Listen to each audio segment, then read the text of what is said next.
Well, good evening, everybody, and welcome to this regular board meeting of the Truckee Donner Public Utility District. It is, a little bit after 6 on Wednesday, July 16th. If we could get a roll call to order. Director Morrell? Here. Director Randall? Here. Vice President Waliotis? Here. President Finn?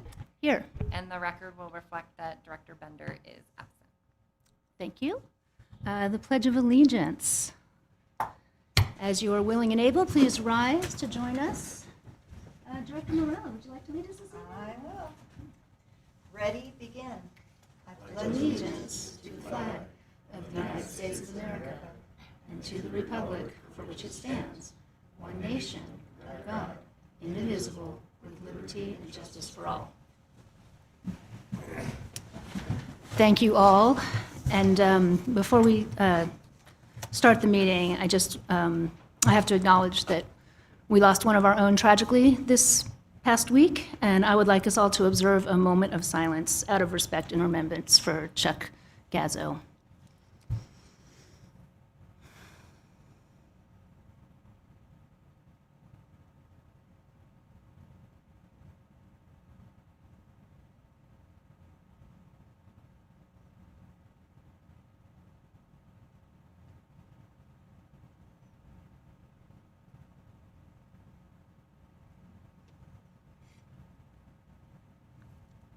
Thank you.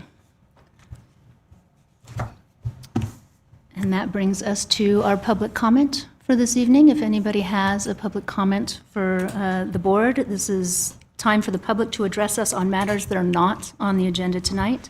Testimony related to any agendized matter should be addressed at the time that that item is considered. Do we have any public comment tonight? Seeing none. Moving on to director updates. Directors, do we have any updates for the rest of us this evening? Nothing for me. Yeah, Courtney. I just have one. I just want to say that the pipeline work on Northwoods Boulevard is hustling right along because I drive through it multiple times a day. And so tonight they are actually putting on the blacktop. So that's really great news. And it's been moving along. So I just wanted to give that live update. Thank you. Director Laliotis? And Director Randall, you're good. I already asked you. Okay, then we're good tonight. I'm going to pass on my comment as well and put it off for a future meeting. So on to consent. Yes, Real We quick, skipped over item 4, did I? just to confirm Yeah. the agenda. I was going to, Oh, changes to the agenda, because we do have changes We to do the have one. agenda. And I even have a very special one that tells me that we have changes to the agenda. So just goes to show you. Brian, do we have any changes to the agenda tonight? yes, we have one small change this evening. Staff would like to pull the closed session item from the agenda this evening. With Director Bender's absence, we'll reconvene at a later regularly scheduled meeting. Very good. Thank you. We did director update, okay, and we also pulled item 7 because we don't have department updates, which brings us to the consent calendar tonight. Do we have any public comment on consent? Seeing none. Do we have any directors who have questions, comments, or need to pull an item from consent? Seeing none. I move we approve the consent calendar. Do we have a second? I'll second that. All in favor, say aye. Aye. Aye. All opposed? No opposed? Motion passes. Zooming right along. Item number 11, our first action item, to adopt Resolution 2025-19, revisions to District Code, Title V, Customer Relations. So here we go.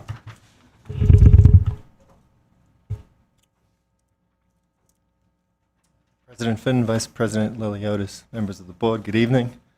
I'm here to present action item number 11 for Title V Customer Relations revision. The last revision to Title V occurred in 2019 pre-pandemic. Processes have been streamlined for efficiency since that time, allowing us to improve turnaround times for customers and modernize effectively the processes and services that we offer. The majority of the changes proposed in the revision are just to improve clarity, organization, and accuracy of the document. There is also a documentation requirement currently that stands that have been a pain point for customers. Excuse me. We conducted a survey of 43 public utilities regarding whether they require documentation as part of their application for service for customers. 90%, 39 utilities, do not require a lease or a sale document as part of their application for service. They do all, however, conduct a soft credit check, and that's to avoid bad debt write-off through securing of a deposit for any high-risk customers. The current documentation requirement for customers is cumbersome, and it does lead to delays in processing. We do consistently get feedback from our customers with concerns over this documentation requirement. Most often, this is not required for any other utility service I've had. It's been a pain point, and we certainly suffer from delays from it as well. In the revision of Title 5, 2025-19, we are proposing with regards to documentations for both customer that's leasing a property and for the purchase of a property to maintain a soft credit check, but to remove the documentation requirements. It streamlines the process and does tick the box of taking away those pain points for both customers and staff.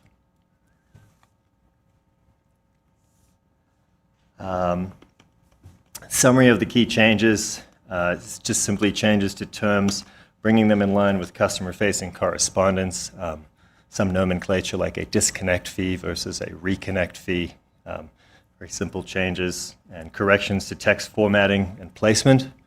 And of course, the bigger item of removal of documentation requirements when applying for service. There's no direct cost associated with approval of Resolution 2025-19, Title 5, Customer Relations. We propose to adopt Resolution 2025-19, revisions to the District Code for Title 5. Great. Thank you very much, Thank you. Mr. Sachs. Do we have any public comments on this item? Okay. Do we have any directors' comment or feedback? No questions? No questions, no questions? Seems pretty straightforward to me, too. Streamlining is appreciated. In which case, do we have a motion? Make a motion to adopt Resolution 2025-19, revisions to District Code Title 5, Customer Relations. Thank you. Do we have a second? I'll second. Okay, all in, yes. Council Gross, If I may. please, I just have two little nits. knit away. Okay. On page 5 of 44, in section 5.00.05, there's a change to limited liability company to initial cap that. I don't know if that was done for a particular reason, but it generally wouldn't need to be that. It's lowercase is just fine. That is really a nit. And there's one there's saying that is your other job. nit that I didn't write down that I saw it's just a minor change in language. It is not substantive at all. And if I could put my fingers on it right now, I would point you to it. I can't. So I would ask that perhaps you modify the resolution ever so slightly to approve the changes in substantially the form presented. And that would allow us just to make one minor little edit. Okay. So I'll revise my motion to accept council's language. Okay. I believe that is sufficient. Do we have a second? We had a second. Dr. Laliotis. I'll re-second it. Okay, very good. All in favor, say aye. Aye. Aye. All opposed? No opposed. Motion passes. Thank you very much. Thank you. Which brings us to the first of our workshop items this evening. Item number 12 on the agenda is Budget Fiscal Year 2026 and Fiscal Year 2027, Workshop number 1. And Mr. Salmon is here to help us out.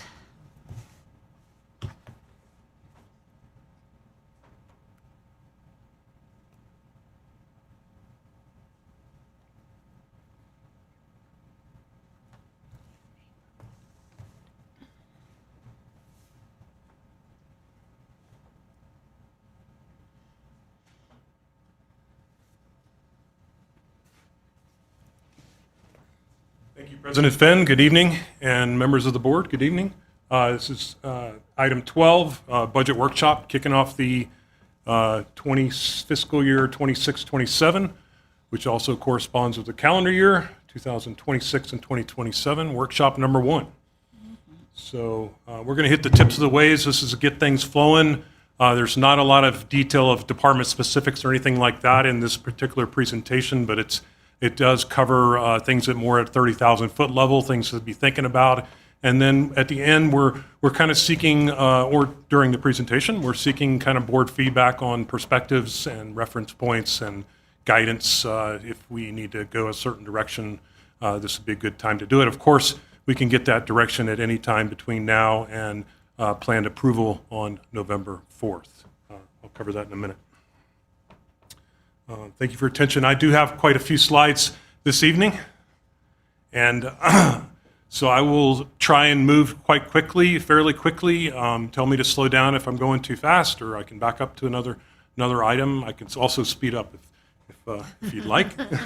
I may skip over a couple slides in the interest of time if we get backed up that are maybe less important. So thank you for your attention.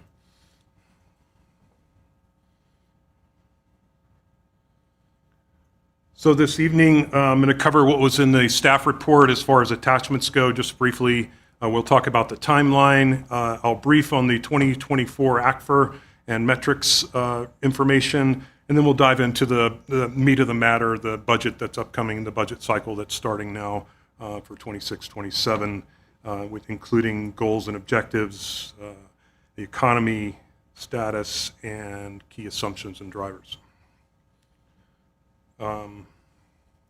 So just for reference point for those viewing online and at home and that view it later, the staff report had 10 pages of good information, I think, to kick off the budget process. There was also 4 good reference points, reference documents for reading. The current budget is a good refresher if you want to understand the budget and where we're headed and what it looks like and what's involved. You can review that document because it'll be very similar for the next 2 years with updated numbers. And then attachment 2 is key financial information. I'm going to cover that next, as well as the ACFR, Annual Comprehensive Financial Report, is a financial in-depth read, and then the strategic plan is a pretty long document, but a lot of good information there with respect to the district. So the timeline as approved by the board in June was this evening's kickoff workshop number 1. Number 2 workshop is August 20th. The 3rd is October 15th. And then we have a scheduled planned public hearing and action item to review and approve the final budget for 26-27 on November 5th, 2025. And that also includes approving public hearing and approving electric rates that go in tandem with this, and I'll talk about that, as well as water rates. So we have a very big meeting scheduled for November 5th, just if you want a reference point. But we will have covered particularly the budget items and where things are shaping up with rates several times before we get to that November 5th meeting in these open workshops. So, all right, so diving in on the 2024 Annual Comprehensive Financial Report, I know the auditors presented their audit findings, and Moss Adams presented their opinion, unqualified, which means good, report on the financial statements. But I just wanted to touch briefly on a very important document for the district, very good financial transparency document that a lot of time and effort goes into. And so we're going to cover it briefly here this evening. Not in depth, but I want to just go over the tips of the waves, okay? So it's available on our website. Also, I have hard copies in my office if the board member would like one, or others. It's 101 pages this year, up from 100 last year, 2023. It has financial as well as a lot of other information. It's organized into 3 sections. This is in accordance with the guidance of the GFOA, the Governmental Finance Officers Association, which is the governmental accounting industry standard kind of for the U.S. 3 sections: introductory, financial, and statistical. The introductory section includes a transmittal letter. It's a good 3 or 4 page read. There's an organization chart, and There's our Certificate of Excellence in Financial Reporting. We've had 4 years of award for that, 2020 through 2023. This 2024 has been submitted for review by GFOA experts to opine and determine whether we should receive the Certificate of Excellence. So you don't just get it, you have to submit it, and it's put through a test to ensure that it meets the requirements of both governmental accounting standards, but also the Government Finance Association's best practices and transparency. And things like there's about a 75-page checklist of things to include in this ACFR. And it's organized in a certain order because of that checklist, as well as governmental accounting standards. So the middle section is the financial meat, and that's the opinion of the auditors on page 14. There's an MD&A that's 5 or 6 pages, so that's a narrative discussion of the financial information. So if you don't like numbers on a page and you prefer narrative, read the MD&A, because it'll tell you, it has numbers in it, but it's a narrative discussion of the financial statements. So it's a good read for those that do not like numbers on a page. And then the numbers of the page starts on page 23, 24, net position, et cetera. These are consolidated. The notes to the financial statements are very long and exhaustive, and they're required, and a lot of it is very boring and required disclosures. And so it's a hard read, but it is a lot of good information. Maybe read it once to understand a few key notes. There's also required information with respect to pension and OPEB, other post-employment benefit matters. And then there's supplementary information, which is really valuable. This is pages 80 through 84, which is consolidating information. That provides consolidating electric separate from water, separate from our CFDs of Old Greenwood and Grace Crossing. So very good information on those pages. And then the balance of the document, the third section is statistical section. This is about 10 or 12 pages of very good comparative information for 10 years. So it's good historical trend information. And just some of it's, again, these are per GFOA guidance with respect to an excellent transparency award. To get that award in excellence, they require these certain disclosures. There are other disclosures that are not applicable to us. For example, the school district might have to have some other type information with regard to student enrollment or something like that. Not applicable to us, so we don't have it. But we do have average bill comparisons and largest customers, et cetera, et cetera. So good information here. I will not dive into it for an hour tonight. So it's important just to know what's included in that document. So please contact me anytime if you have any questions about any page in that document. Okay. Attachment 2 was some key financial information, and this is where I just take the key bits of historical information, both for electric and water, and then add them together sometimes when it's relevant, and just look at historical trends over the time, and I'll go over a few of those in a minute. Key financial information pulled out of those audited financial amounts, and then some other key values such as number of accounts, things like that, how much kilowatt hours we sold or how many gallons of water we billed, those type of things, and do some metrics on that. So it's a good read for those that are interested in those type of metrics. It is just information on values and trends. There is no one right answer on this information, so if you see one particular number that jumps out, we can talk about it and analyze it and provide some insight into it, but it's not like because that number is X, it's either right or wrong. There is no black and white here. It is just trend analysis. That's all it is. There is no right answer. You can't go to a Bible, you can't go to a book somewhere and find the guide that says it has to be this or that and it's right, or if it's not that, it's wrong. That does not exist, okay? It's just financial information. It's a good perspective over time of what's happening for electric, what's happening for water. I can tell you that one of the key numbers to look at is the net position. So, and that for 2024 for electric was almost 91 million, and for water, 72 million. I look straight to the 15-year trend, and it's improving at a 7% annual growth rate, which is good. And for water, it's treading at about 2% growth rate. That's much better than a negative growth rate. So it did not decline over time. A net position is like your net worth as an individual or retained earnings as a regular business. Net position for a governmental nonprofit entity, a utility like us, is our net worth. And that number has grown over time. It has not declined. If it was declining, there would be more alarm bells going off, right? Does that make sense? Another key financial information matter is net capital assets. I talk about this occasionally. 68 million for electric and 87 million for water.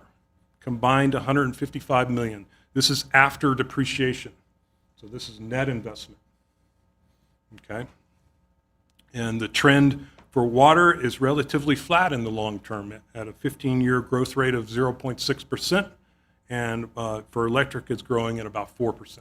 So not a high growth rate and pretty flat for water, but still, again, treading water or improving, gaining as opposed to going negative, which would be a different trend to talk about. Operating revenues, 38 million for electric, 20 million for water. The 15-year trend here is 3.4 for electric and 3.7 for water. Now, this doesn't directly correlate to rates because there's other things in it. There's other types of revenue. There's customer growth. There's the usage patterns year to year that change. But it does overall tell you how much revenue has grown. So rate increases are the primary component, certainly, of this, as well as customer growth. And so if you take 1% customer growth out of this, you're at 2.4 and 2.7 in the long-term growth rate. So not really pretty benign percent increases, I guess would be the at or below inflation, which we'll get to in a little bit. Again, these are indicators. Purchase power cost, flat. This is a long-term growth rate for purchase power is flat at about 2% and flat for water at 0%. O&M costs have grown at a greater rate, particularly, as you know, doing business in California has its cost. Same with on the customer service side of costs, operating costs, long-term growth rate 4.4, a little bit higher for water. I'm looking into that. I'm not sure why it's slightly higher for water, other than regulatory matters have certainly escalated there for sure. The document also includes age of plant information, key metric information is a whole nother section in the attachment.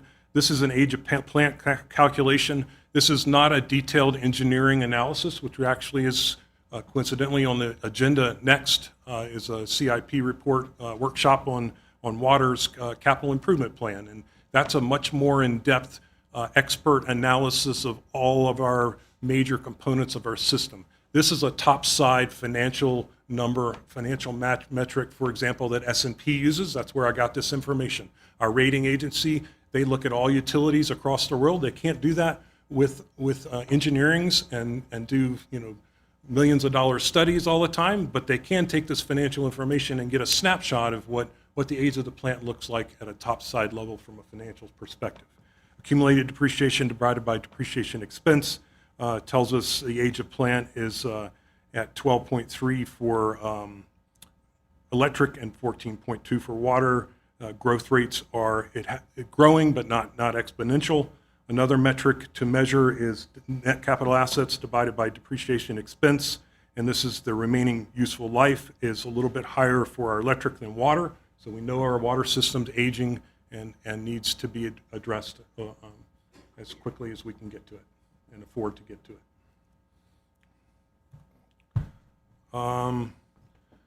I put this one in here in the presentation because I'm going to touch on it later. This is the number of counts, and you can see the current number of accounts, electric and water, and the 15-year is the growth rate for electric is 0.8, and that's relevant later in the presentation, and water's 15-year compounded annual growth rate of accounts is 0.6.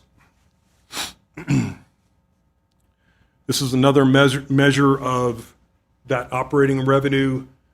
This factors in the growth because it's per account per month, so it kind of normalizes for the account growth, and sure enough, you have 2.6 and 3.0 on your long-term growth rates. So this one's a little bit closer to what would grow from primarily rate changes. So switching gears into the budget cycle that we're kicking off tonight. A balanced budget is a balancing act with many variables and drivers, particularly on the expense side. This color wheel just touches the tips of the waves on all the various components that we're dealing with when we're trying to balance the budget and have various cost drivers throughout the organization, both for electric and water. Of course, we need to make sure that any and everything we do in this budget that we get approved is in alignment with the mission and values of the organization, our guidepost.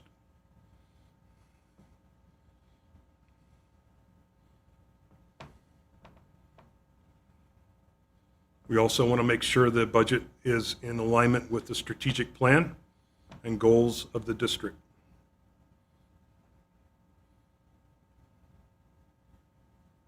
These are our core 5 goals for the organization. So any and everything we do and new things that we add or take away or talk about should fall in alignment with these goals, one way or another.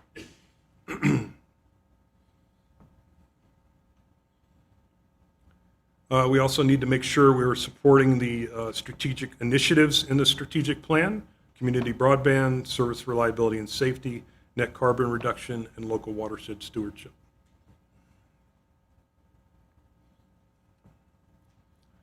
So with those guideposts, I was just going to get into some drivers, some things to think about getting into planning 26 and 27. Inflation is currently at 2.7. That came out yesterday. May was 2.4%. And the article had these select risers and decliners. It's a really odd selection of different drivers, things that were up. This is June over June. On the top is increases June over June, and on the bottom is decreases this June versus last June. And it's interesting. Natural gas certainly is important. It's up 14% year over year, and that is somewhat relevant to us. Now that's consumer retail natural gas, but we deal with natural gas in our plants, and it has a ripple effect on us on our power costs. But we didn't see anything like that in our natural gas bill through UAMPS. Coffee, likely tariff-based, I'm not sure. Beef and veal. Electricity is, I think that's 6%. Sorry about that. So electricity year over year, this is all US, is 6%. Down. Whiskey at home, I have no idea why that's in there, but it's down. Gasoline, and I have a chart that supports this later on, but gasoline is down year over year. Doesn't feel like it here in Truckee, I know, but year over year, this June versus last June, fuel costs are actually down in the US and in California.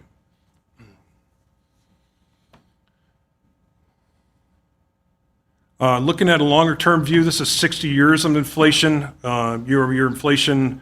The vertical bars are, shaded bars are recessions. 2022 topped out at 8%. This is for the year. One particular month, I think, was higher. A couple months were higher, but anyway. And things are ticking up. 2.4 year-to-date average, but 2.7 in June. This is unemployment rates for the United States. It's currently at 4.2. You can see the huge spike during the COVID pandemic. California is at 5.3. Basically, California follows this. If I added a California line, it would just be 1% above this blue line all the way across. Typically, is the trend. Didn't have time to put it on there. This is federal. This is a really interesting chart. This is federal debt and the GDP The red is GDP, and the blue line is federal debt. Some people use the chart that's federal debt per capita. I couldn't find that one quick enough, but I thought this one was interesting. The reason I find it interesting is the gap back in 1975, the gap between the two bars is pretty tight, and we're at that point again, right?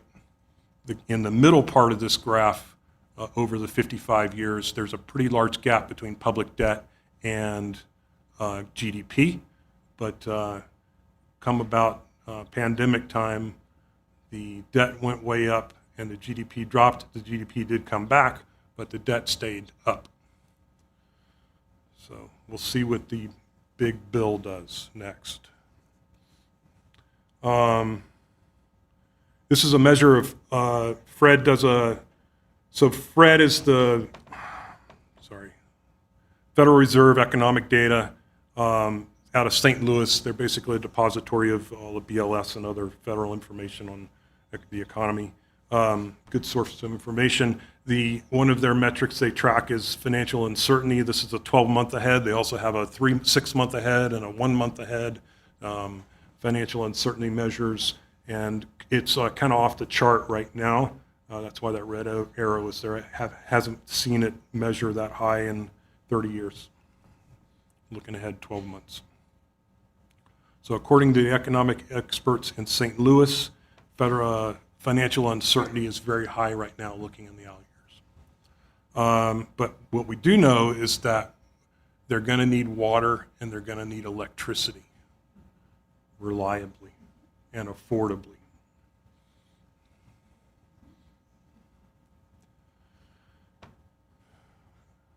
I mentioned fuel cost, and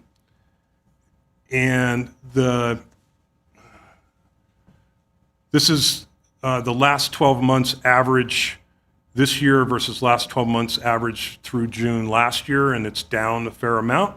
And for both California and the United States, the gold is California, the orange is red is the United States. And so the last 12 months is down 6% for the California and 8% for the U.S. The 10-year growth rate for the U.S. is 2% and 3.5% for California. And I need to mention again that we do anticipate they're still predicting in the news I'm reading that fuel prices are going to go through the roof here in California due to 2 refineries closing, as well as the impact of the CARB LCFS regulatory environment changes, and that pass along to consumers. Haven't really seen that as much lately yet to say, but certainly if these 2 refineries do close, it will have an impact at about 20% of production in California. So that would be dramatic. But not huge financial impact on the district itself, but it would have a ripple effect on the economy and our customers. So it's like eggs.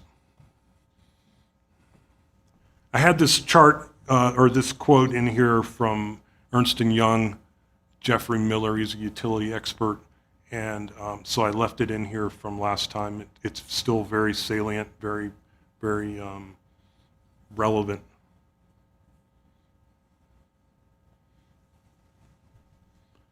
Time for resilience. Resilience is the capacity to respond, ability to react appropriately. There's a lot of definitions and ways of looking at what resilience means. This particular one just struck with me because it kind of aligns with our core values, health, work-life balance, those type things. Your ability to problem solve, resourcefulness, tenacity, persistence, bouncing back, 2 steps forward, 1 back, those kind of things. It's important. And managing, working with collaboration, which we do a lot of that through our partnerships with various agencies throughout Truckee and beyond. And keeping to that vision, mission and vision. So previously I talked about account growth. So these are getting into some detailed assumptions here for for our financials, and how many customers we have affects how much we bill and how much we're going to plan to purchase, and how many kilowatt hours, how many gallons sold. I'm recommending we plan on a 0.9% growth rate for electric and 0.6 for water, which is real close to what I covered earlier in the presentation. The 5-year growth rate is actually 1.2 for electric, but I'm taking 75% of it for conservatism, because we don't know what the economy is going to do the next couple of years or the next 10 that's in our financial master plan. Since I mentioned it, we do a financial master plan as part of the budget process, so it's not just the 2 years, but we actually do calculate out, forecast out at a top level 10 years of financial information and incorporate the capital improvement plans for both electric and water, and other respective capital needs, to see how things are looking like and where reserve balances are going to be. So that's a part and parcel of the budget process. So close to 1% for electric and just over half for water growth rates. And this is just how I apply that to. So then, just a refresher on electricity utilization. This is volume of electricity, kWh, not demand, but volume. And we're spot in with the kind of 4-year averages other than the 2023 in the winter. You can see this is June, just came out a couple days ago. And then the rest of the summer is pretty low. Things are bigger, and then in December they pick back up. So we have good intel there as far as volumes that we're going to sell, estimates. And then for water, it's kind of inverse. We sell more water in the summer than the winter. And so they don't fully offset each other, but from a revenues cash flow standpoint. But yeah. June per billing day was up quite a bit from 2024 and the 3-year average.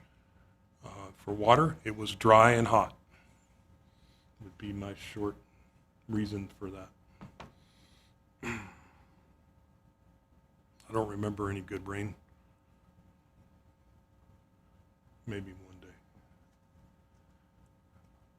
Probably one of the more important pages in this entire presentation, this is purchase power cost. The black bars are 4 years of actuals, 2020 through 2023, and the center black bar is 2024 actual versus blue bar 2024 budget, and then 25 budget and 25 forecast.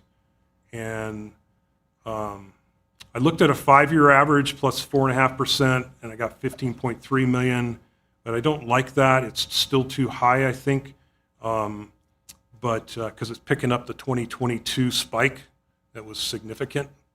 And the 3-year average, 23 through 25, with conservative estimates for the second half of this year, plus 3.5%, and I'm adding the 3.5 for growth and price changes, gets us at 14.6, which would be 1 million less than the current year budget's purchase power. So that's really good news. Now, there's a few things that are going to happen between now and November budget approval. We have at the federal level, the big new bill got passed, and there are talks of how that's going to impact electricity cost. Now, I think the majority of that conversation is very long-term, fairly long-term, not immediate. It's about the subsidies, eliminating subsidies on solar plants, right, that are being planned 20 years from now, or 5 years from now, that kind of thing. There's stuff going on at the state level. And then we have UAMPS and all the stuff that Jared's working on a daily, hourly, nightly basis, right? And so we're going to have to, over the next few months, we're going to refine this. We're going to be detailed, and I'm going to be arguing with Jared a lot about, and arm wrestling about what that number should be. Hopefully it doesn't move a lot, but it could move in a negative direction, could move in a favorable direction. But yeah, remember that uncertainty chart I showed? So anyway, but just straight math calculation without any other variables happening, and not another Ukrainian war, or God forbid something worse, and another spike like we had in 2022, things look very good for that. And That, as you know, was happening with the power cost adjustment. And we'll still have the PCA in place, but the likelihood of a PCA credit going forward will be less because we're going to adjust down our power cost budget amount. Okay? Does that make sense? There's some ripple effects on purchase power as well, because we're going to potentially have lower purchase power budget amount. The reserve target lowers by 50%, or that 50% of that amount that we're adjusting, so $500,000. We also have the PCA Q1 credit of $189,000, so those factor into our rate reserve favorably. Cap and trade's going down a little bit. We're going to sell more megawatt hours because we have customer growth and there's electrification happening, so that helps with the metrics. So there's more favorable information here on this page. Shifting gears to personnel, rate of pay variances. As you know, we have a significant rate of pay difference in 2025 than what was budgeted, and that'll have a ripple effect on to get things back in alignment in the 26 budget. Just over $1 million for electric and $100,000 for water, all net in. And then we know what for 26 and 27 what the rate of pay increases are for our represented employees, right at 4%. So we'll be very specific in that budget process. And then for unrep, for budget purposes, we'll assume that mirrors the MOU is what's recommended. We could adjust that, but that's what we're currently recommending. And the impact from the 4% is about just over $600,000, $640,000, including overheads. Personnel headcount. So the current budget this year that we're operating in is at 83 positions, full-time positions. Year-to-date headcount is averaging 68.4. So we have a few vacancies here and there, and that's due to retirements, turnover, those type of things. And then, and I wanted to point out that in 2024, our headcount average was right at 79, budget was 83.25, but our full-time equivalent, when I take the hours worked for the year, so that's a typical metric, and you divide that by 2,080, so that picks up a thing called overtime, right? So if someone, 2,080 is your standard number of hours for a year for a personnel position, that's the FTE equivalent, and so dividing by 2,080, if they worked 2,080, including their PTOs, you would get 1. But if they work a fair amount of overtime, you might get 1.1, 1.2, depending on how many overtime hours they work. So on an FTE calculated basis, we had 83.2 full-time equivalents in 2024. For 26 and 27, those items are under review. As you know, we had a compensation study as well as an organizational assessment done by Moss Adams. And so we're still vetting through a fair amount of that information and discussing with various directors where the priorities are for being in alignment with our strategic plan and achieving the goals that we know that need to be accomplished here with the organization, and what those resources look like, and where can we balance and redeploy resources versus where we can't figure this out, and we're going to recommend to the board that we add resources. So no one wants to do that with willy-nilly. We want to make sure that is fully vetted, and so I would imagine by the August 20th workshop, we'll be ready to vet that out, either at a status quo or +1, +2, whatever it looks like. But, so that is being actively discussed more than once a day internally. Let's just put it that way. I should ask President Finn, would you like to take a break at all, or you want me to just keep rolling? I'm at 30 minutes, I think. I'm probably less than 30, 20, maybe even 10. Let's call it 15. I think I can be done by 7.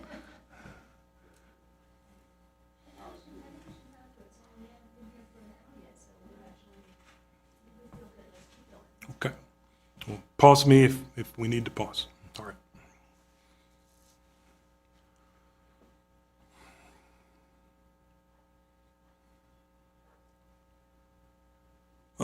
Our largest non-payroll line item in the budgets of electric and water, well, besides purchase power costs, electric and water, is wildfire vegetation management contract that we have been doing annually for many years. This is from 2020 through 2025, and then on the bottom, 26 and 27's recommended amounts. This is talking through with the electric team. This is our veg management for wildfire defensible space, and recommending for 26, 2.1 million, 27, 2 million, 160, 3% increase.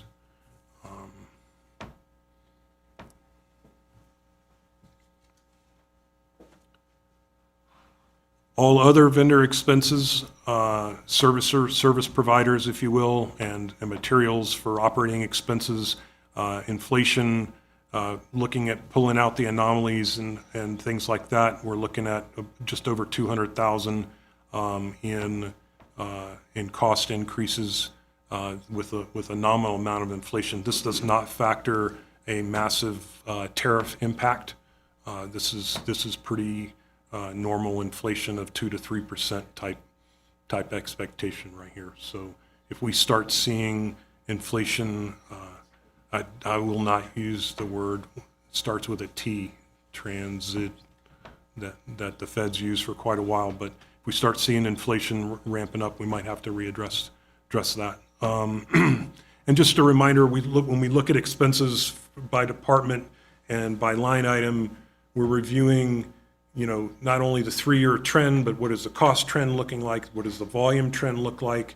And then what has changed? Is that volume, is that spike in 2024 going to stay there, or can it go away and we'll put it back to the 2022 or 2023 level? And then we also try not to just budget how a budget was last year.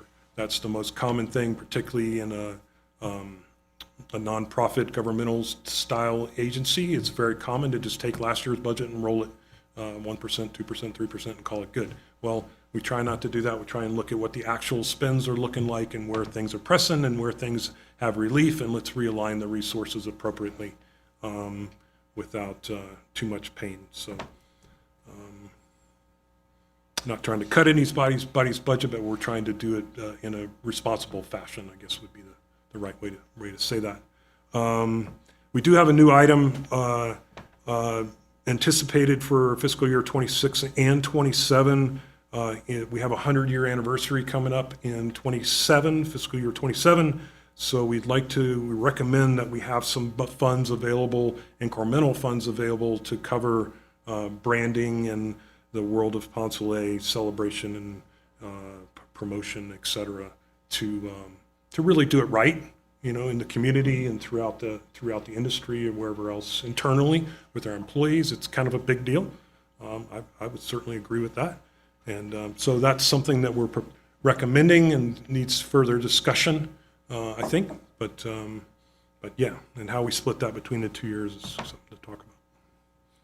And there may be a couple of smaller, it's potential.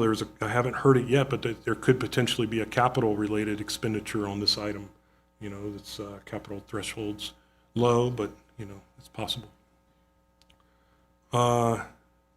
Insurance costs are problematic for us, other than workers' comp. I'll cover that in a minute. But the property renewal was pretty, I can't remember the percentage, but it was pretty high. It's 35% more than budget, and general liability is up. So haven't seen the full, the next cycle of renewals yet, so I don't know exactly where to budget insurance yet, but we will know that in the next the next 45 to 60 days. Right now, I'm anticipating about 170,000 more than the current year's budget, which is a big uptick. It's industry-wide. We're not alone. And that's through our partner, Aqua JPIA, as our broker. Going to dive into labor overheads. It's a significant line item for our financials, it's $10.3 million. It's, so the labor overhead is 48% of total labor and benefits, which means 52% is your gross wages, okay? 94% labor overhead rate, so for every hour worked, there's for every $1 of payroll, there's 94 cents of labor overhead. But it's important to know the components of that, because not every company does labor overhead the same. Some only use workers' comp. Some don't even use worker comp, actually. Some, its labor overhead is only payroll taxes and 401k contribution. They don't have a pension, all right? Or they just charge sick time and vacation time to a P&L. They don't charge it to labor overhead. They just charge it to labor cost, versus we charge paid time off as it's a component of labor overhead. So those are nuances that anytime someone's talking about overhead rates, they need to understand that they're talking apples and apples, or oranges and oranges, and sometimes those two don't blend together, depending on what type of company you're talking about. So the biggest components we have for labor overhead are $3.4 million in pension. I'll cover that on the next slide. $3 million in medical and dental. That's group insurance for medical and dental costs for the company. And at the bottom here, a 7% increase. We don't know the renewal yet, but if it's at 7%, that's a $210,000 impact negative. The renewal happens in August and September, so we'll know that, refine that as we go into the final stages of budget. I mentioned non-productive labor, PTO, paid time off, vacation, sick, admin, and holiday equates to $1.8 million, and that'll grow based on rate of pay changes, and 2 additional holidays is the other item that was new, I believe. And then there's payroll taxes, FICA and Medicare. This is, of course, the employer portion. And then I mentioned workers' compensation insurance, which we had flat renewal rates and an excellent X-mod renewal at 0.68. That's going to save us about $120,000. So really good news there, and every little bit helps.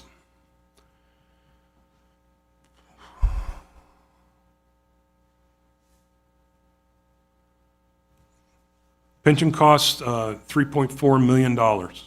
So it's a real retirement benefit, a real retirement cost for the district. It's 27% of gross wages. It's a third of our labor overhead rate. The employee or contribution rates and employee are essentially flat for 2026. Rate of pay will have its impact on the contributions. And then in addition to contributions, where it's a percent of payroll, the CalPERS has the unfunded actuarial liability required payment. And this is predominantly, there's a small amount on PEPRA. The classic side is going up quite a bit, and that's going to have a $245,000 impact in 2026. We'll know the 27 information, be able to calculate it all by the end of this month. So every July, CalPERS issues the actuarial valuation report for the district, just like all other entities that are on CalPERS.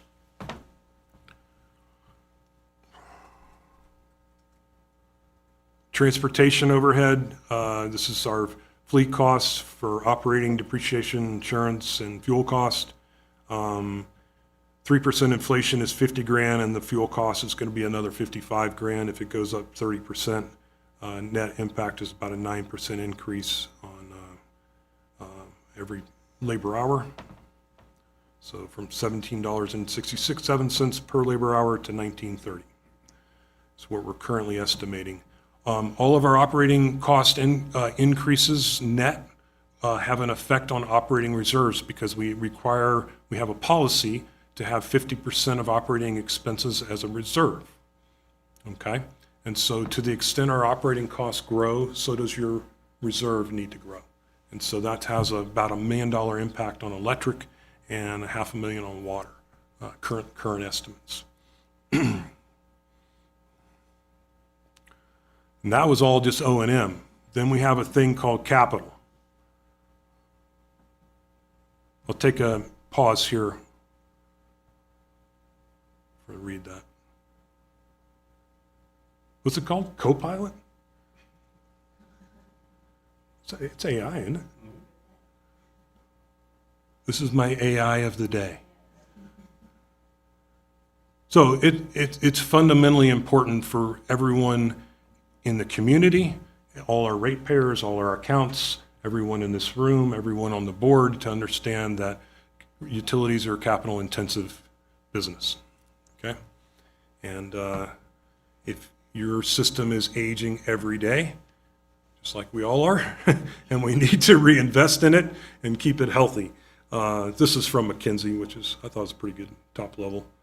So we're working on CIP updates, electric and water 10-year capital improvement updates. That's next on the agenda, and in about 4 minutes.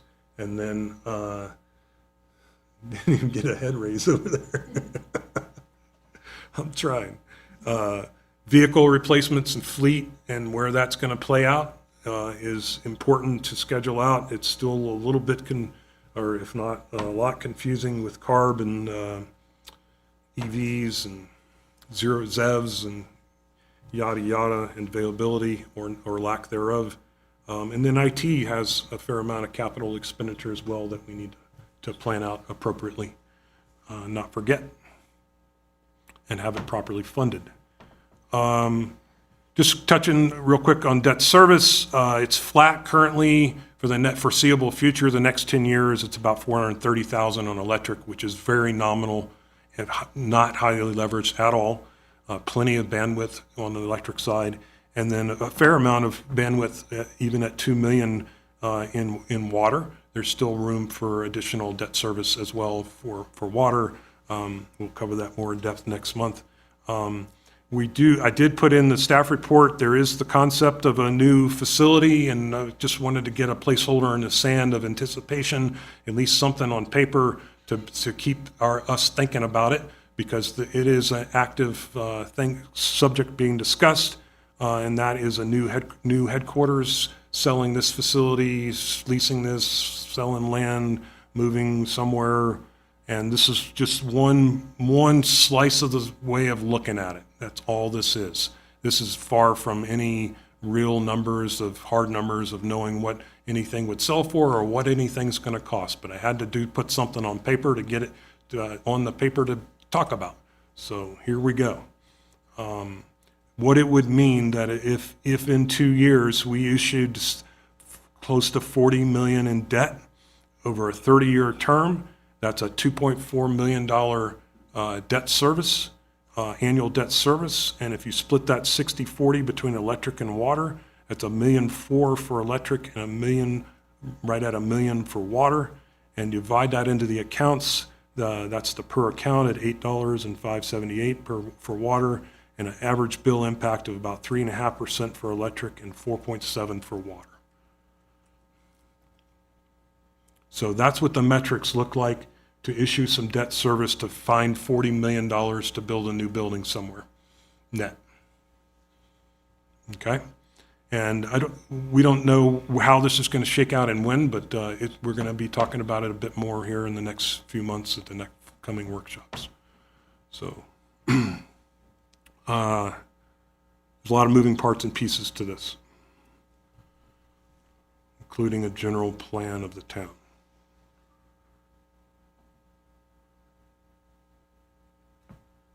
These are current reserve balances, year end and now. This is, so there's over $12 million in the bank with electric capital reserves and rate reserves are at just over $6 million. Operating reserves, it's one of these numbers, sorry. I don't like that chart. I'm going to move to this chart.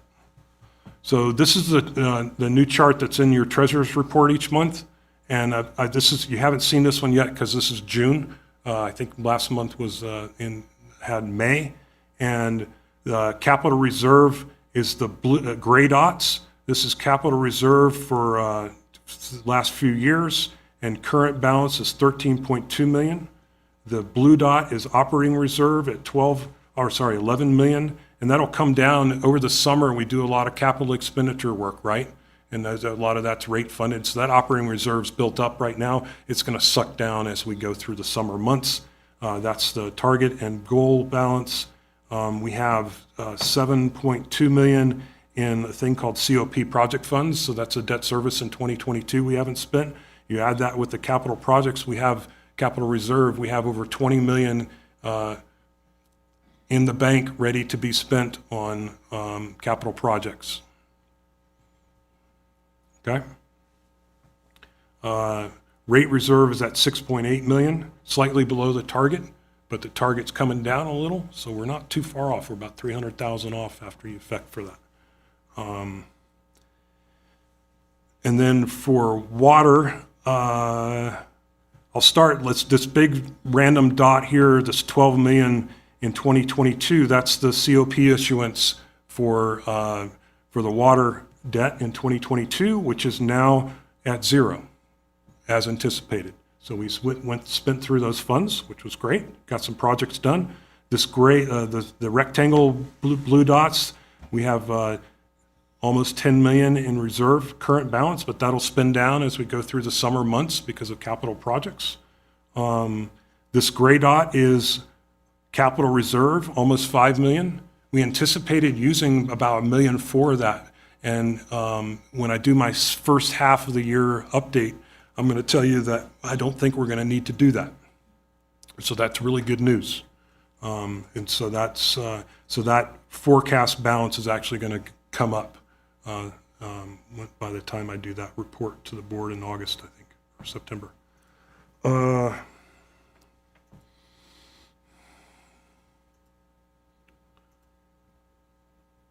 These are some electricity cost information, and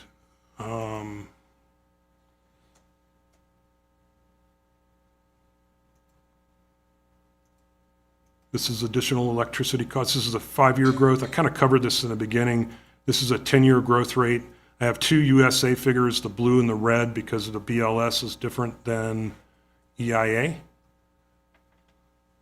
Energy, forget what energy EIA stands for, but it's a energy-focused governmental agency. Federal government is different from BLS, and they have different information on what utility costs are, electric rates, so I present both.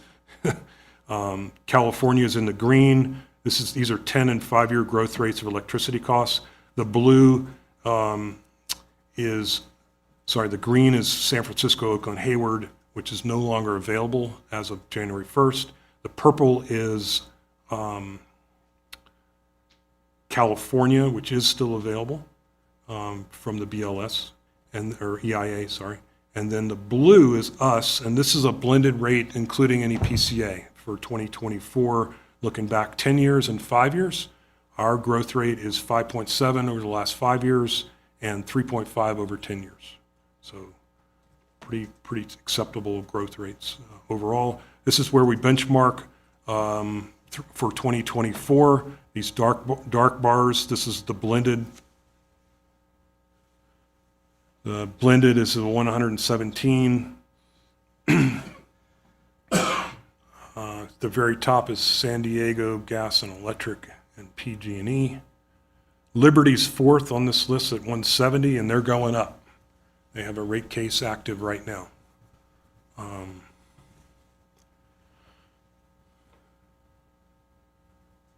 This is water and how we benchmark. And this will be covered as well when we do, I should point out, when we do rate workshops with the rate consultants for electric and water, respectively, upcoming. Speaking of that, we have an active electric COSA, and we have an active water COSA.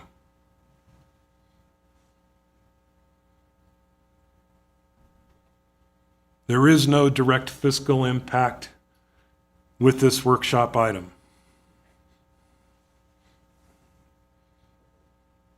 The recommendation this evening is to receive this report and provide direction to staff. Thank So you. with that, I turn it back over to President Finn. Thank you for your time, and hopefully I didn't go too fast or bore you too much. I did not find it boring. I'm going to ask for public comment, even though it was a workshop. I don't see any. So which brings us to our board receiving and providing direction. Do we have questions, comments from the board?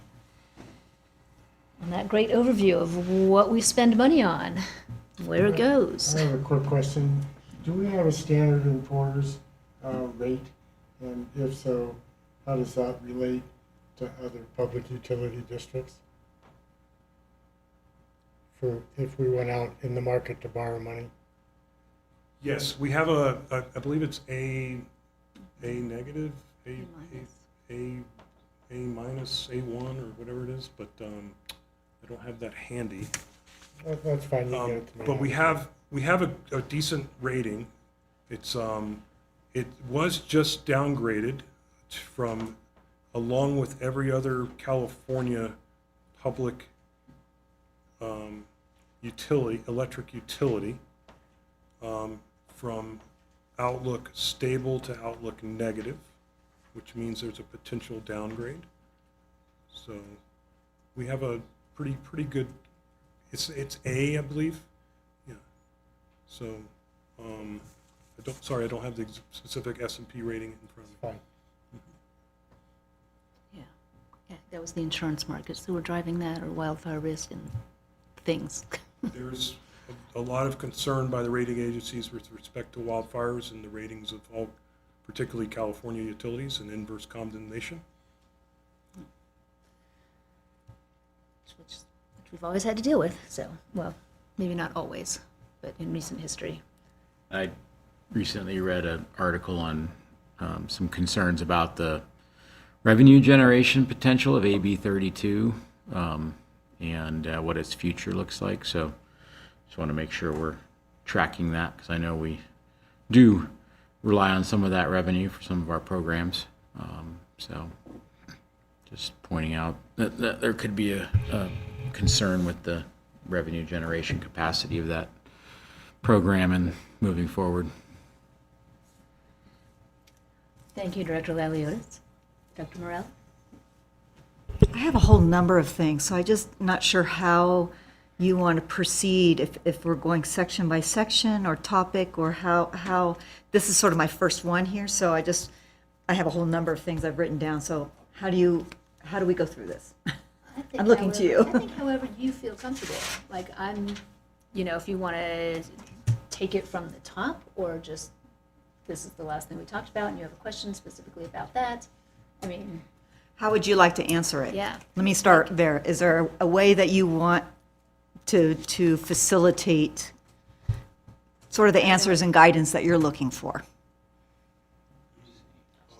I just say ask the question. Just ask it? Yeah. Okay. Just Fire ask away. it. Okay, would- just fire I away, would- then I'll do that. I So- would just add one comment, and this is great. The staff's here at the board's pleasure. That's why we have the workshop as the second meeting of the month. So we're here for as much time as it takes. This is the first workshop, and really what we're looking for in the feedback and the questions is how to better tailor the next workshop, so that we're kind of, the next workshop, we can bring the details to answer the questions that are here if we don't have them readily available now. And it really helps us, as we go through each of these workshops, refine down further and further to get the information to the board that we need. So all questions are welcome. If you want a shotgun approach and scatter all over the place, or go line by line and page by page, we're here for that. Okay. And I have to admit, I didn't write down the page number, but I would personally, I would love to have in the board book, if you could upload this presentation, because it's helpful for me to follow along. I mean, I have the staff report and the other uploads, but this would have been helpful for me, that I could actually make notes per slide. And so I like that. And then I can go back to that, or go back to the way it was described, or, anyway, that's helpful for me, the actual presentation that we're all watching. Absolutely. Okay. Staff will make the presentation slides available. Our ask is that I mean, we talked about this before, that we don't provide the slides historically or typically ahead of the board meeting because they lack the context of the narrative. And now that this has been streamed and published, and so that the board, the community has access to Mike's kind of walk through the slides, we're happy to make those available to you, and feel free to take notes on those and bring those back to the next workshops, or we can meet in between now and then. So that's absolutely something we'll do. Okay, great. So I should just fire away? Okay. Bear with me. All right, okay. So I have a number of things. I have a question about these refineries closing, and and I noticed in the staff report that it's not going to affect us as much. Is that because all of our fleet is electric, or are we diesel, or is there something about that those refineries don't? Because, Sorry, I might not have worded that properly. It's not going to affect us much because fuel cost is not a major material line item in the big picture of the utilities budget, electric or water. So it's a $55,000 impact if fuel prices go up 30%. So it's a real number, don't get me wrong, but big picture, that's not a big line item uptick. okay, it's just because I see the PUD trucks everywhere, and so I think it's a bigger line item than it is, so, okay. One other thing to consider on that is that our fleet isn't typically, we don't refuel out in the retail market throughout California. We work in partnership with the town of Truckee on long-term negotiated fuel prices and bulk fuel delivery. So it's a little bit different but it does it will be impacted by the closures, because that will ripple across the West, but it won't have this as significant as an impact as it might in other industries or other businesses in California. Got it, okay.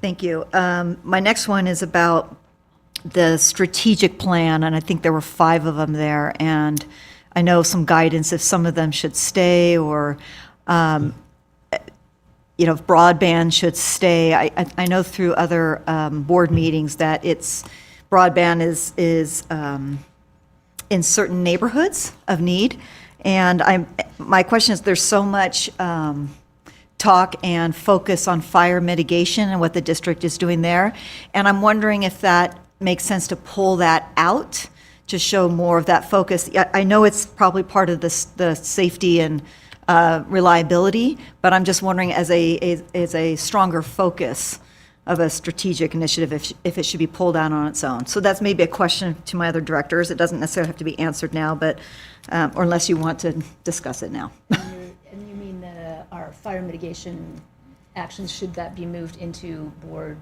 I think what I'm initiatives, saying, yeah, as one of the strategic plan, broadband is one of them, and it's, thank you very much. There it is. There they Reliability, are. There safety, they net are. carbon reduction, local watershed stewardship. So I'm wondering, and I know, Brian, you asked this before, should these strategic initiatives stay? Should they be redefined, shuffled, looked at differently? And so just because the measures that the district is doing in regards to fire mitigation, the sheathing, some of these pilot programs we're doing, I just wonder, it's sort of getting buried or it's not mentioned, and I just think that maybe should it be pulled out on its own? And so that's my question, because it is sort of front and center with everybody in all the various neighborhoods, so. I can add a little bit of history and background to that. Is the board met collectively to discuss the update of the strategic initiatives, and what we did was the previous 4 initiatives included the undergrounding of overhead electric utility assets, and we modified that. We expanded it to the service reliability and safety, and that includes, in that strategic initiative, is system hardening, vegetation management, and wildfire mitigation. So it doesn't specifically call out those specific initiatives, but it's an umbrella initiative that includes that. And so Mike had a slide about our increasing investment in vegetation management as an annual budget line item, and that's part of that service reliability and safety. And in the pilot program that Mike Swanson talked about earlier a couple months ago with covered conductor, steel poles, and synthetic cross arms is part of this initiative as well. These are new pilot projects that fall under that initiative. The board's feedback and guidance on community broadband was that, and the direction to staff was, we're no longer pursuing this as an initiative that the Truckee Downer PUD would be the broadband or fiber provider. We are taking the role in the community as, where it's appropriate and where it can be funded, to be a facilitator and allow access to our infrastructure that's in place. And we're currently doing that with partnerships from Pluma Sierra Telecommunications, who through grants or other investments continue to incrementally provide more access to high-speed internet in our community. And so we're taking that approach. It was asked that we keep that initiative kind of on the docket. We can evaluate it again at any time. We are still carrying the message and looking to work with Pluma Sierra to let our community know that this program's still in place. The Truckee Downer PUD is not going to be the project manager on this. We are a facilitator and an enabler in this. So that's kind of the background on it. It isn't, the community broadband effort isn't a large budget item, not even a significant one, with the exception of, you'll see it later on in the budget process with the next phases in our SCADA reliability project. This is expanding our fiber network for district facilities, water and power facilities that we still need to reach with our fiber or high-speed communication. So Mr. Crow and his team are working on the next phases and developing that plan, and you'll see that in the budget process. Okay, great. Yeah, I just, yes, everything you said. And and all that fire mitigation, yes, it is part of it. And I know we've talked about that in other meetings.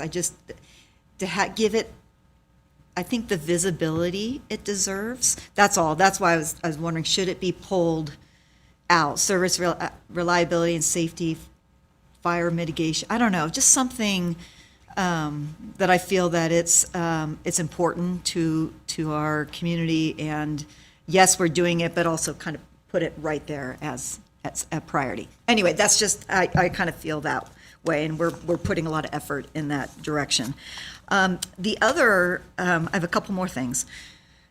The district office, so I don't remember what slide that was, but that was toward the end, the placeholder.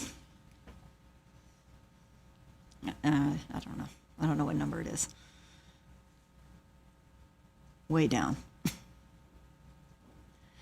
As you said, to start thinking about it, put the placeholder. Yes, thank you. So debt service and issuing that. I'm curious with 39 million. That's the cost. It's not right in today's cost of a facility like that's needed. We have scale here in the district.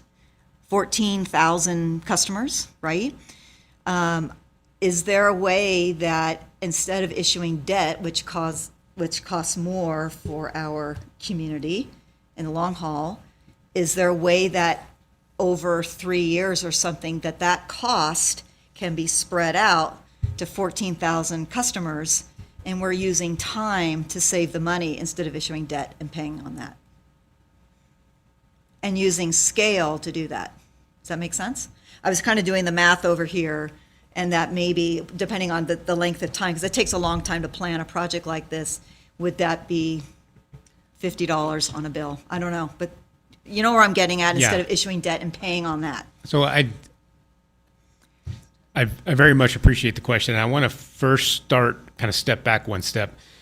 This slide is very kind of a high level estimate. These numbers aren't, don't take too much, don't hold too much credit to these numbers right now. They're just kind of back of the envelope estimates on what a scenario would look like. And the board of directors have given staff feedback and the green light on a long-term facilities master plan.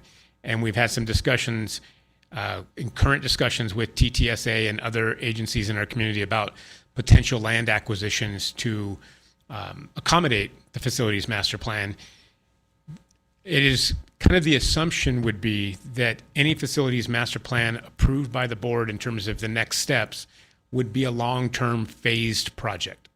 And we have some immediate needs, particularly on the operations side, with the protected storage and kind of housing of critical fleet, critical materials that we don't have right now, and then over the long term address the fact that we've outgrown this current facility. And so while Mike's presented here what a debt issuance would look like, I think these numbers are ultra conservative over the long term of what the total facilities master plan would cost over time. And so what we would come back to the board with is a couple of different options on how to fund the different phases of the master plan. Debt issuance is one for consideration. Rates is another consideration. And the kind of speed with which we phase this project was also something for board consideration that we haven't really had discussions on yet. And so there is a larger community alignment and effort to look at relocation of the district's current facilities on Donner Pass Road.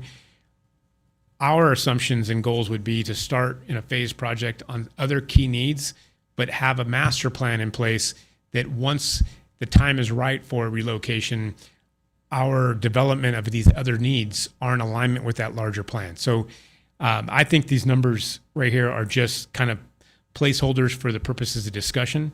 Once we get these things, our pencils sharpened and a better understanding of what these costs are going to actually be, I think that would be the time for the board to look at how we fund those projects. So where my questioning was coming from, many in this room know I'm on the board of directors in Tahoe Donner Association, and we just funded without any special assessment, any debt issuance, a $35 million building to tear down and rebuild our ski lodge. And we used time and scale, this is where my question is coming from, to be able to save and to do that without special assessments that people can't plan for and don't like. Yep. And so, and we can't do the debt. So that's kind of what I meant by scale with 14,000 customers and time to plan. And I know these are not real numbers. I mean, they're placeholders, but the concept of, is it something that can be planned and saved for over time where you're not having to issue debt? So that's where my question was coming from. And I was just thinking along those lines, so. Yep, and we'll probably have an opportunity, we will have an opportunity to examine that more closely in detail as we go through HDR's rate case study and understand. We'll have some visual presentations on what various capital investments will look like over time and how they impact rates. And so you'll be able to see a real good graphic representation and give the board a couple different scenarios on how to fund various projects. Okay, great. So that's just where those questions were coming from. And can you go to the slide on personnel? This is my last one. Unless any directors get my interest in something else, and then I'll have more curiosity there.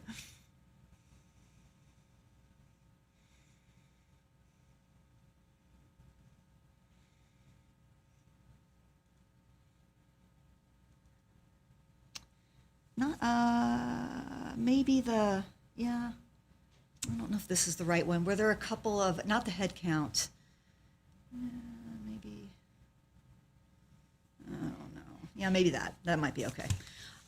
So the board, we just updated contract for represented employees. So we just went through that process. And we just also went through the process of updating the general manager's contract. And so went through that process and negotiation. I'm curious, and I don't know if it's here, and this is a bit of an awkward topic.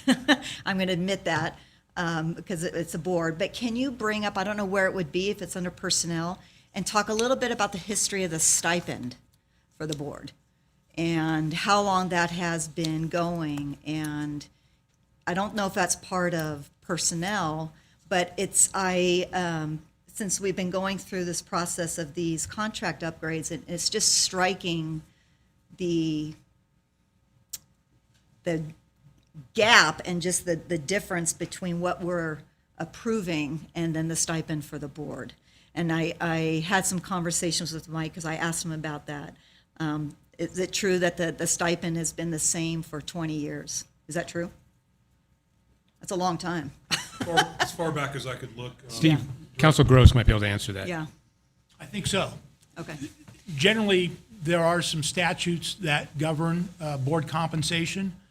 There are a couple different ways that board compensation can be set. It can be set at $400 a month for a maximum of $4,800 a year, which is what the district has provided for as long as I can remember.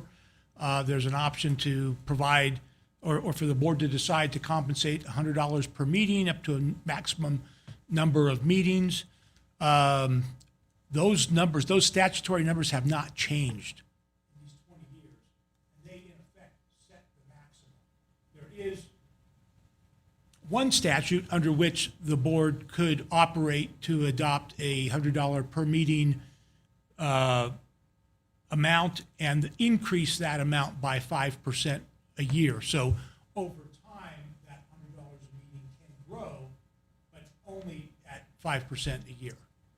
And I think where this is coming from is in some of these initial meetings, and Brian, that you were talking about some of the involvement with some of our partners, and you said the board can be as involved as they want to or not. And so right now, that involvement, and maybe that is something that the district wants more involvement of board directors in these groups and organizations, committees, and conferences.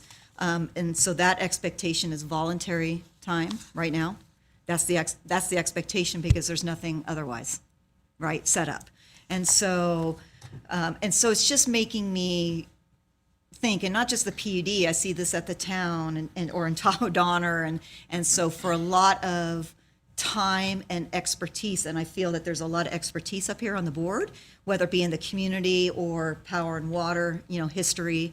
And so I feel that there's a value, just like as we were doing these contracts, the value that we talked about with the board and the employees here, that we value them, we feel they're worth it, we feel our general manager is worth it. And so it just started making me think about, well, the board's worth it too in this. And so that's why I'm saying it's kind of an awkward topic, but for more involvement in these organizations, committees, and I think it's kind of a big ask to say that that's voluntary time. And so, and to be involved, and we want your involvement, but that's your time. And that's not a consideration with anyone in the room because everybody here is salary. So I don't know the right answer. I do know that when the town kind of was looking about with their council, and they looked to the PUD about what's the PUD doing, because the PUD is kind of progressive with these things. So they're, looking at PUD as their benchmark. So I and I think this probably the only thing at the PUD that has lasted 20 years is probably the board stipend, right? The same? Everything else has evolved and changed in 20 years, probably. Maybe. Oh, some Maybe. things have stayed? Well, see, I'm wrong. So I'd say a anyway, lot has it changed, but just maybe was, not it was everything. very noticeable to me. And like I said, it's kind of a funny topic for me to bring up, but this is budget time, so, and I didn't know where it fell in here, so. If it would please the board, I absolutely agree that budget is the time to talk about matters of money. So definitely, I think the timing is correct. Staff could put together some information as an item for the board to consider. I could work with President Finn and Director Morrell on putting something together for consideration if it's the board's pleasure. Kind of give some information and context with other special districts and elected public officials. I know that the local clerks group maintains a database of the Truckee Tahoe Basin on the kind of benefits and compensation for elected officials across all our public agencies. It gives some relativity there, and we could have some discussions at a later date. Staff isn't completely prepared at this moment to give those details, but it's something we could agendize or incorporate into the budget discussions in the future. And if I can just add just one more comment here. Some laws apply across the board to our local public agencies in this community, the Brown Act, the Public Records Act, the Conflict of Interest laws. When it comes to compensation, those provisions are very specific to the type of district or entity, the town, is and what their organic or governing statutes are, the statute under which they're organized. So for this district, we're organized and operate under the Public Utility District Act. And that has provisions that set the maximum compensation for board members. Maximum compensation for town council members is set by a different set of statutes that applies to general law cities of a certain size. Compensation for directors at the hospital district is set by the healthcare district law. It's different. Compensation for community services districts are different than PUDs.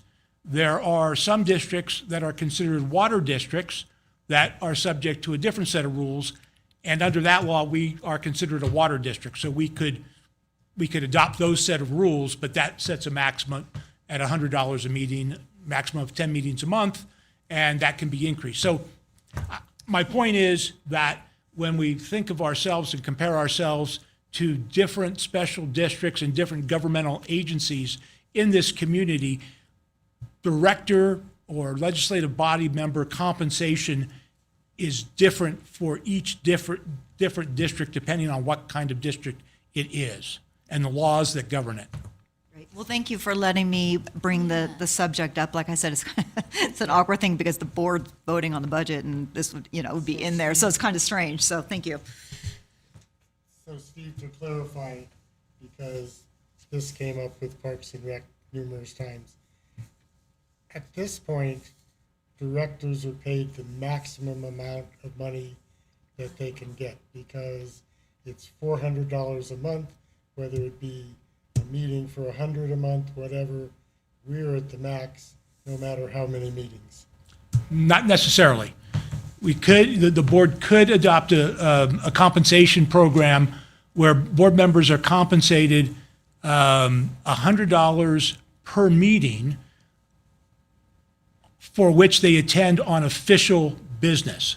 And that could include board meetings, committee meetings, meetings where you're going to represent the district where you've been approved in advance to go to that meeting and represent the district, up to a maximum of 10 meetings per month. Okay, So there is a potential to increase compensation based on meetings that you attend in your official capacity as authorized by the board in advance. So it's a max of 10. Okay. Max of 10, and under the statutes that apply to water districts, under the water code, which we could adopt to follow, the board could increase that $100 a month by 5% a year. But under the Public Utility District Act, we can choose to be compensated at $400 a month, maximum $4,800, which we do, or $100 per meeting, but under the Public Utility District Act, there's no opportunity to increase those amounts, ever. You just have to wait for the legislature to increase it. So even the $100 a month can't be increased by 5% a year under the Public Utility District Act. Under the Water Code, it can be. So it's a complicated answer, but I suspect that it's hard to tell if you're at the top of the scale right now. If we adopted a different scheme whereby you're compensated per meeting of authorized, representation of the board, it might work out to more than it is right now. But you're talking at that point at least 5 meetings a month to increase that amount. It's set by code, yeah, we don't have a lot Yeah, of I didn't wiggle room. realize how, I just didn't know, and that's why I was asking and broaching the subject, Yeah, so. I actually didn't know that either. It never came up. I didn't think about it. Wow, that's interesting. That's interesting to learn. That's all I have. Okay. Thank you, Director Morrell. That was, I think, useful for all of us. Just real quick, following up on yeah. Director Randall's question, our current rating is A+ from S&P. The negative is what our current outlook is. So it's A+ negative, and that changed in March from stable to negative, along with 7 or 8 other California utilities. Their outlook changed from stable to negative. Okay. And I think I wanted to build a little bit on the board initiatives page, going back to that, and about why maybe our vegetation management isn't in that. I feel like the board initiatives are kind of things above and beyond what we are expected to do as a utility. Like, these are our, like, dream things. They're relatively unfunded. We don't have, my recollection is maybe we have $100,000 per initiative to pursue them, that's, again, my recollection is right about that. Like these, again, like these are extra. Vegetation management is not extra. It is integral and mandatory by, as you pointed out. So I think that's why it's not a board initiative. It's standard operating procedure. Well, but arguably, it's nested in there. Yeah, it arguably is. And, yeah, so, I mean, I guess one of my thoughts from coming off your question, maybe Brian, you can help us. We just updated these last year. What's the schedule to sort of revisit? If we weren't specifically saying, let's revisit them now for a specific reason, what would be our normal schedule to revisit these? The last discussion was to review, reconsider, and modify the strategic plan through 2027. And so it was in alignment with the budget cycle. In preparation for the next budget cycle, we would update the strategic plan again and identify if we're still hitting our strides, if we're still hitting our marks, and if there's something we want to pivot, would be in fiscal year 27 in preparation for 28 and beyond. So unless, the board really wants to dive into this now, the opportunity to really, decide, are these still relevant? Do they need modifications? Do they need changes? Do we want to change focus? Things like that. That's the next sort of scheduled opportunity that I would say, that we would see where we could really reassess those. We're going to be diving in more deeply to some specific areas of the budget. For example, like breaking out what is our conservation budget, just example given. That will be in future workshops, I believe, this fall. Because it was on my mind. Those initiatives were on my mind coming into this meeting. What does our funding look like for those, and have the funding mechanism opportunities changed? Because it's fairly limited, how we can spend our funds that we get from our ratepayers, right? It's pretty defined. We don't have a lot of wiggle room in creating things like board initiatives or funding. We can create them all we want, but can we fund them is, a really big question. So I will be asking about those as those more detailed reports, while I cough for a minute, become an element of conversation. Excuse me. Dry. I'm stepping back from the microphone and drinking some water. Correct, President Finn, that those opportunities will arise in future workshops. I think it's important. It's important for us to stretch ourselves in all the directions that we can to serve this community fiscally responsibly. I mean, it doesn't mean that, in a year or two or in a year where we really want to revisit the strategic initiatives. As a board, we can say, it's time to revisit them for, reasons X, Y, and Z. So it's certainly up to us if we want to, amplify that schedule a bit. Yeah, while President Finn gets some water, I did want to add that the goal this evening is for Mike to review key assumptions. You're in charge, whatever, take a 5-minute break. Yeah, let's take, Yeah, I think now's a good time. as Vice President. Yes. Let's take a 9-minute recess.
I hope I'm ready. We'll give everybody a chance to Exactly, go back to, where are we on this agenda, blah, blah. And for water. Now I get to call Council Gross to order. Yeah, exactly. Thanks. Okay. Welcome back from that unplanned break, but it was valuable, I believe, certainly to me. And let's dive back in where we left off, which I think Mr. Salmon was finished with his presentation. Is the board, have we wrapped up our questions and feedback? Thank you very much. And I think we can move on to the next item of our agenda. All right, thank you for your time. Thank you. And the next item of our agenda is item number 13. And this is a workshop to review the proposed water utility 5-year capital improvement plan. And I believe Mr. Reed is going to be laying this out for us.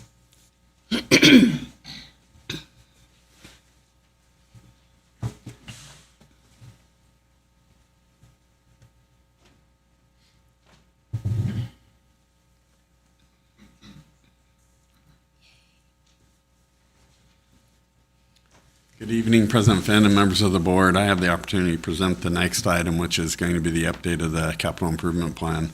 I'm going to start off with just a basic agenda of where we're hoping to go to today, and then I'll take a second and introduce Mr. Van Dyne, who is also going to be, we're going to tag team this presentation a little bit, and so that way you get to hear both of us.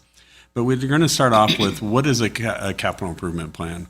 Why are we doing it? Then we're going to switch over to the current state of facilities. How are things looking? And then go into the study that is being performed by Dow Engineering, who Mr. Van Dyne represents, as well as some recommendations and some future steps are kind of where we're going to go. The very first part of this is, what is the capital improvement plan? So at the highest level, if we were to keep it up as high as we can, these are plans that are put together so that we can strategically think about how do we spend the monies, when do we spend the money, as well as what facilities should be replaced, when they should be replaced. And generally speaking, we keep these at about a 5 or 10 year intervals is where we do them. The first 5 years are very specific. So we're able to see the 5 years and say, okay, we believe this, and this is what we're going to do, even down to the point of naming out projects. However, the next 5 years, they're not generally as specific. So I say 5 years because that's what we're dealing with, but it's really a 10-year as the whole thing is incorporated. So the 5 is what we're going to kind of go for right now. So why are we doing it right now? We're also, as was denoted earlier, we have the cost of service that is going on with regards to water. And we purposely put the price or the dollar signs on there as we're going up this road, or this roadmap that we're talking about, to say, when are we going to need the monies and how much are we going to need? And again, this is estimates because no one has the crystal ball of exactly what it's going to cost. As well as we need this piece of, this is the 800-pound gorilla in a cost of service. So as was denoted earlier, those capital funds that we're talking about and capital monies that are being discussed is a large portion of these budgets, and also a large portion of what goes into driving the rate. So in order to put the two things together, whether you want to say the rate drives the project or the project drives the rate, you have to have both pieces in order to keep this going forth. This also ties directly to what was mentioned earlier about our 10-year financial plan. So we're trying to make sure that all of our documents are marrying up, that we're making sure that we're strategically thinking and moving forward as a collective unit versus water's gone rogue and we're out here doing one thing and electric's doing something totally different. We want to make sure that our projects, if they can align, one perfect example of this was the pipeline that was put in from the Joe Aguera up into Tahoe Donner. We were able to put electric conduit in with it by talking about these projects ahead of time and making sure that the most expensive part of most of these projects is the trenching. Well, if we can cover that trenching one time and get multiple assets there, this is a win-win for everybody. So just an example of what we're talking about there. So these are the 7 tasks that, or the scope that Dow was asked to perform. And we're going to go into each one of these a little bit later in the slide and the presentation. So I'm not going to spend a ton of time on this right now. However, we wanted to kind of talk about what is the current state. And my job is I'm going to start off with the current state, and then I'm going to hand it over to Mr. Van Dyne for the actual presentation of the study that he's done thus far. So we have 46 pressure zones, 13 water wells, 34 active storage tanks, 26 pump stations, and about 230 miles, or a little over a million, it's about 1.2 million linear feet of pipe in the ground, as well as 40 of those pressure control valves that we talked about last month. So I bring this up because I think it's really important to also denote that we need to look at the time frame of when were these things built. And if we go back to basically from 65 to 75, we see a large percentage of the construction took place up here. So that would be Tahoe Donner, that would be Prosser Lakeview, that'd be Glenshire. Several of these, Sierra Meadows, a big portion of it was done during that same time. So if we look as we get into the rest of the current state, you're going to see significant upticks during certain times, and then it comes back down. Why is that? Why are we even discussing that at this point? It ties a lot to useful life. And before I get into useful life, I want to kind of pause for just 1 second and give the board accolades for the methods and what they've been doing over the last several years, up to 10 years, that they've been increasing that capital. They've been moving these capital projects up to the front line. I'm not going to say it was a well received, but it was a necessary step that took place 5 years ago with regards to the rates that have taken over the last 5 years. Nobody wants an increase. However, sometimes we have to do it, because if we go to the end of this, a utility is never going to have a true ROI, so to say, on it. And we have projects that are very expensive that might serve just a few people, but it's very mission critical. And so I just want to give or acknowledge what the board has done and kind of go from there. But I also wanted to talk about useful life and what does that actually mean? And we're seeing that a lot of our assets are getting close to the end of their useful life. Now, this table that I have up here right now was taken directly from the 2020 CIP. This is an engineer's estimate. This does not mean that if we take the very first item of the pipelines installed after 1976, that at year 75 in one day, the pipeline's going to fail and that's the end of it. This is just an estimate. We have some pipes in our system that are older than what the useful life would say that it should be. However, it's a really good gauge, or it's a metric that we use with regards to, or one of the many metrics, but it's a metric that we use to know how are things progressing, what do we need to look at with regards to these capital improvement plans. There's several other factors that we're going to get into, but I'd like to just draw your attention to a few of these that we're going to talk a little bit about tonight, and that is pipelines prior to 1976, 50 years. So kind of lock that away for a second, the 50-year mark. And the wood construction pump stations, again, 50 years, and kind of lock that away in your head also with regards to where we're going to go tonight. So let's start off talking about our pipeline. I've circled the few decades there, or 3 decades in there, to denote that 65 to 75 time period that we're seeing. When we look at the amount of pipe that was installed during that time, it's little over half of our system was put in during that time. Now, there has been some pipeline replacement, but I think it explains the story a little bit better if we look at it throughout the period of time from 1940, and I recognize the numbers they're very small on the bottom. However, it's 1940 to that of 2024. And the height of the line is dictating the amount of linear feet that were put in the ground at that time. So if we start off with the very first big tick that we see here, that would be Tahoe Donner that we see going in there. Then if we go a little bit further over, we know that there was some litigation that took place, and there was some settlements that took place with regards to roughly 1/3 of Tahoe Donner was replaced at that point because of different issues that were brought up. And if we go to this last one that we see these first 3 years, that's Donner Lake, and when Donner Lake comes in. So we're able to really tightly tie when things are coming in to if we go back to that useful life, we're able to say, okay, this is where we need to start thinking about these different rays or these different segments of pipe and how we're going to go forward.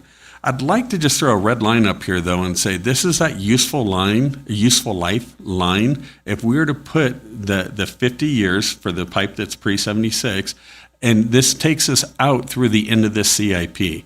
So at the end of the CIP, we're looking at about 40% of our pipe will be beyond its useful life. Now, let me pause for a second and make everyone feel comfortable here for a second. That doesn't mean that everything's going to fail and the sky is proverbially falling right now. That's not what I'm saying. It's a metric that we use to make sure that we're staying on and we know what we're doing there. So I go forward a little bit and we look at what have we been doing the last 5 years. We've been doing just shy of 6,000 linear feet per year of pipe as we've been going forward of replacement. So we had a larger project in 2024 where it was some new pipe that was put in, but of replacement, we're looking at that of just shy of 6,000 linear feet. If we take the total amount of pipe and we were able to freeze time, so to say, and I'm just going to give you some numbers just to put it in perspective of we need to keep the foot on the gas pedal with regards to these capital improvement plans. We can't step back. We can't stop. I would like to kind of draw your attention to this area. If we were to continue at 6,000 linear feet per year, it would take us a little over 200 years to replace all the pipe in the ground. Well, if we go back to the useful life, and again, that's an engineer's estimate. I'm not saying that's an exact number, but it's much greater than that of the 75 years that we had put down in there. So we need, if we were to have an ideal number, and there was unlimited funds and somehow we started finding money somewhere else, it would be about 16,000 linear feet of pipe that we'd be hopefully doing a year. Let's transition into pump stations for a second. Again, I kind of pull your attention up to the top of that. That would be that 65 to 75. We see a significant amount of the pump stations were built during that time. And if we put this graphically, and in order to try to keep the presentation as straightforward and simple as possible, I'm going to do the exact same thing with that useful lifeline that is at the end of the CIP. If we take that into consideration, that would mean at the end of this, in 2030, 64% of our stations would be beyond the useful life. Again, they're still working. It's just that we know that this is somewhere we really need to focus a lot of our efforts on to ensure that we're able to move this water where we need to move it.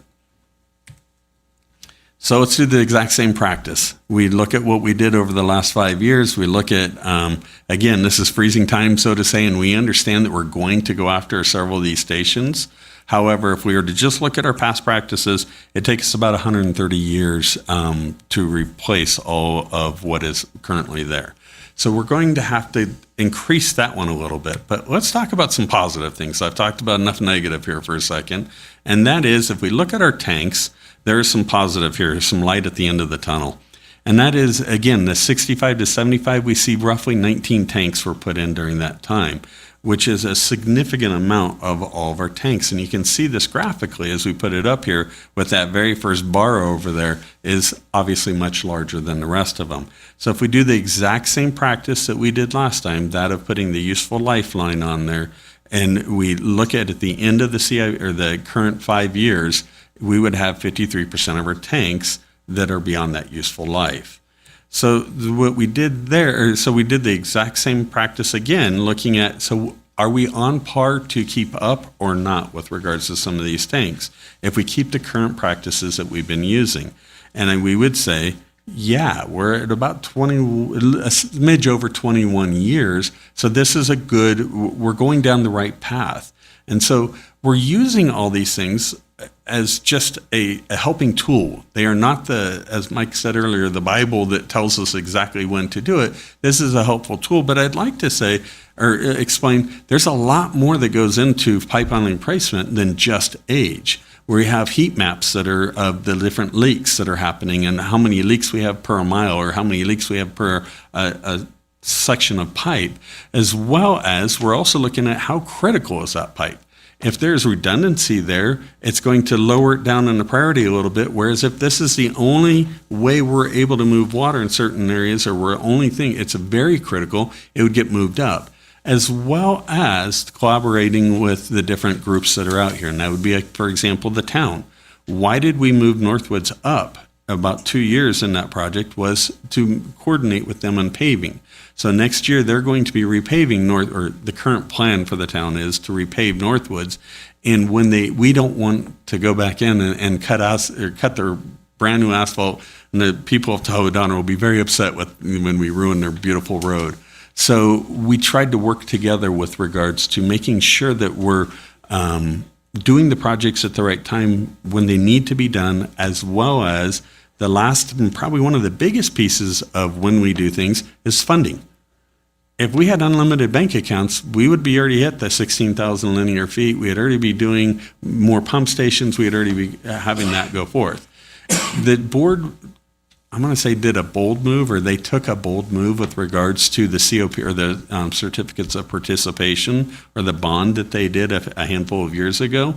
And Mr. Salmon put it up there, and we saw that really tall line there, and we were able to spend it down. It helped us to get moving in the direction that it was a good blitz, so to say, in how we were doing this. But we need to kind of keep that pace up as we're going forth and as we're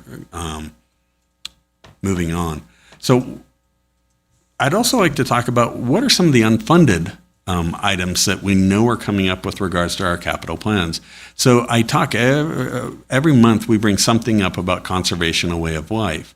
Some of the different things that we're doing there and it helps us to also know when we need to replace pipe is we're looking at loss in a much smaller area. So 2 months ago, I showed some graphics showing the work that Pano has done and several of our IT department have worked collectively on to start showing us in a much smaller area what is our loss for that specific unit. Then the next step is that we continue doing that throughout the entire system. All this comes at a cost, though. And the conservation way of life is going to have some sticker prices with it that are going to be a little bit hard to swallow at times, as well as some of the different generators that we've been putting in order to be compliant with the PSPS or to be ready for that of the power shutoffs or preemptive power shutoffs. It's a significant cost each time we add generation to one of these sites. Sorry, I thought you were raising your hand. Yeah. So making sure I wasn't ignoring you. Another aspect of this study that we're going to talk about tonight is the time of use. So currently we do not, as a district, have a time of use rate for that of the commercial side. However, we were very curious on the water side, could we even do this? Is this something that is even a possibility, as well as if we need additional storage or we need additional pumping capacity, where do we need it, and make sure that as we're rebuilding these stations, as we're rehabbing tanks, as we're going, if something needs to be addressed, we do it. So this is a big component, and I was joking around with Mr. Carter earlier, and I said, hey, we're going to take your name in vain, but he often says a tank is like that of a battery. A water tank is like that of a battery. We're able to move that up when we want to and store that water, and gravity is sitting there ready to bring it to where we need to get it to. So the idea of this is that we would pump during a specific window of time, that we could utilize the cheapest power, the greenest power. There's a lot of different components and benefits to this, more than just a TOU that would be put in place. So the district staff and Dow Engineering staff, there's several members. So Matt is the head of a team that's been working on this, have been working collectively together to put together that of the 10-year plan. It's important to remember that as we see this plan, as we go forth to the additional workshops, that this is a living, working document.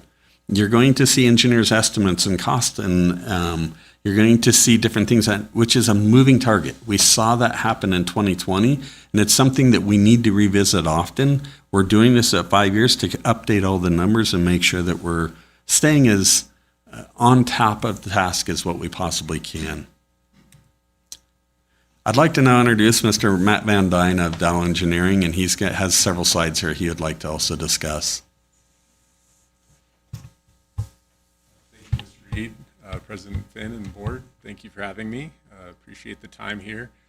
As was mentioned, we've been working closely with staff for about a month and a half now, and don't need to repeat all the great summaries on the intents of our CIPs, the need to be proactive. As we all know, if we kick the can down the road, things only become more expensive, and being reactive is not in a good place to be. So we want to be proactive, identify our system needs, and then that is going to ultimately reflect a rate and expenditures to the district. So we started by our task one, working through our scope here, reviewing existing system information.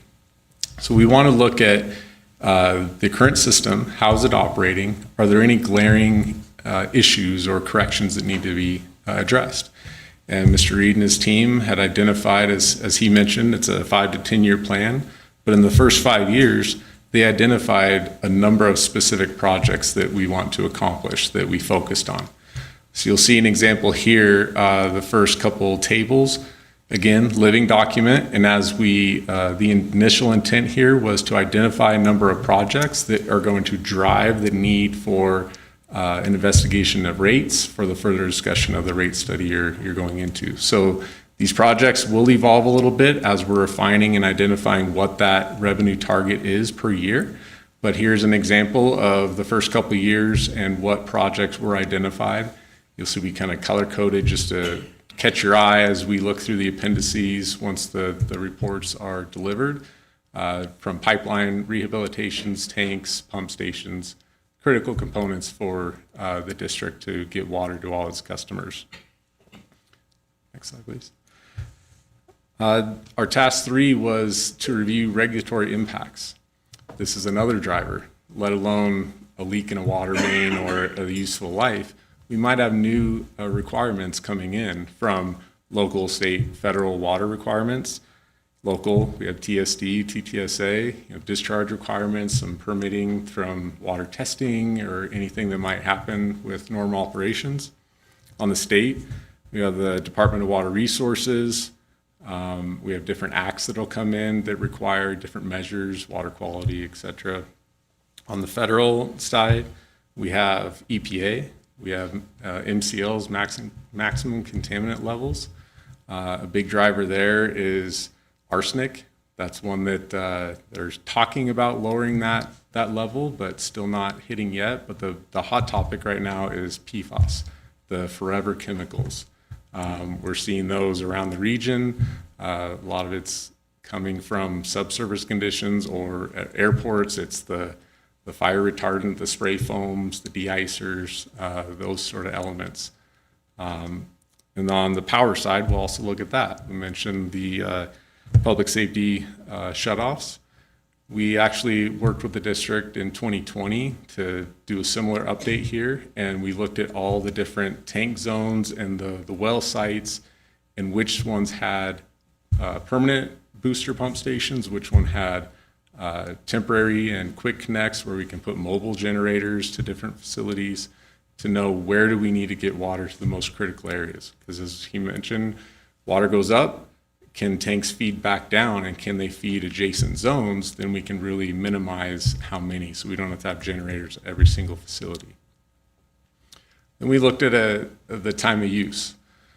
So this is trying to identify if there's a pumping need, can we do it out of the peak power rates? So right now, the district doesn't implement the peak rates, but we are looking at the commercial rate, which would have a peak usage between the hours of 4 p.m. and 10 p.m.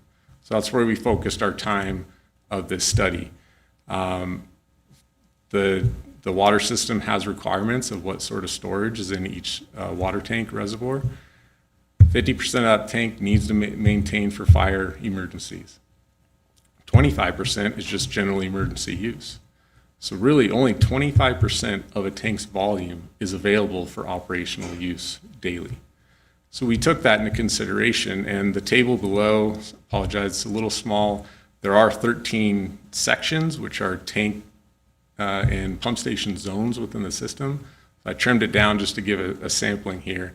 And we looked at all of them, and we have information on a winter day use, average day use, and a max day use. The MDD is a max day demand within those sections. So we applied those over that 4 p.m. to 10 p.m. hour and assumed tanks were all full at the beginning of that time zone.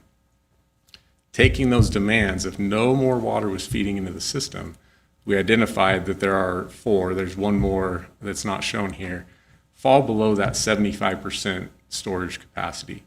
So again, we're exceeding that 25% of the operational zone. Now, if we look at it, Section 5 was the lowest. It dropped down to 70% at the end of the time period. The others here are 74%, and actually that fourth zone was also 74%. So very close. Is that going to be a driver to go build a larger tank for 1% of that? You know, that's going to be board, district management, staff determinations. Section 5 here, it is identified within this 10-year study that one of the tanks in that zone is to be replaced and upsized from a 300,000 gallon tank to a 1 million gallon tank. So that's going to resolve that issue right there. So we're really looking at this of how far off are we or are we not? A lot of systems we do analysis this, if we did this exact study, they would fall down below 50% or worse. You have to have constant water feeding in. That is a big driver of, we have some larger issues, we need to add some additional tanks, pump stations, a well, et cetera. So the district really is in a good position here. So we'll further discuss that as we move through the study. Task 5, developing cost estimating criteria. So what are we paying for? How do we know how much to budget for and adjust on our rates?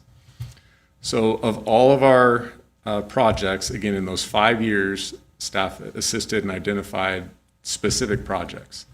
The second 5 years, from 6 to 10 years in the 10-year CIP study, we essentially took the first 5 years and did a mimic. We did a copy paste. So just as Mr. Reed mentioned, we want to keep our foot on the gas pedal, being proactive. So let's continue the same methodology. So we took those numbers and implemented them with escalation factors.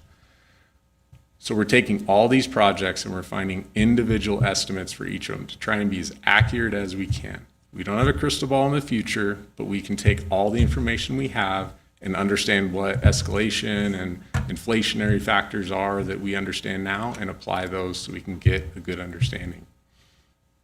So the development of these costs, how do we get there?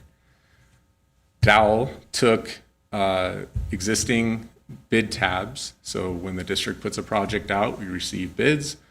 We don't take just the lowest bidder, we'll take an average or even a high bid to be a little conservative. So we do that for the district and all surrounding communities within the California region, from South Tahoe PUD and even up and over the summit a little bit to get that regional impact. So we took all bid tabs together, we contacted them all, gathered that information, sorted it out, and got, as best we can, like for like comparisons. So we know that we're getting good information there. We also have a third-party cost estimator. It's a company called Pre-Construction Services Group. His name's John Collins. He worked for large contractors such as Granite, Hewitt, as their lead estimators for 25, 30 years.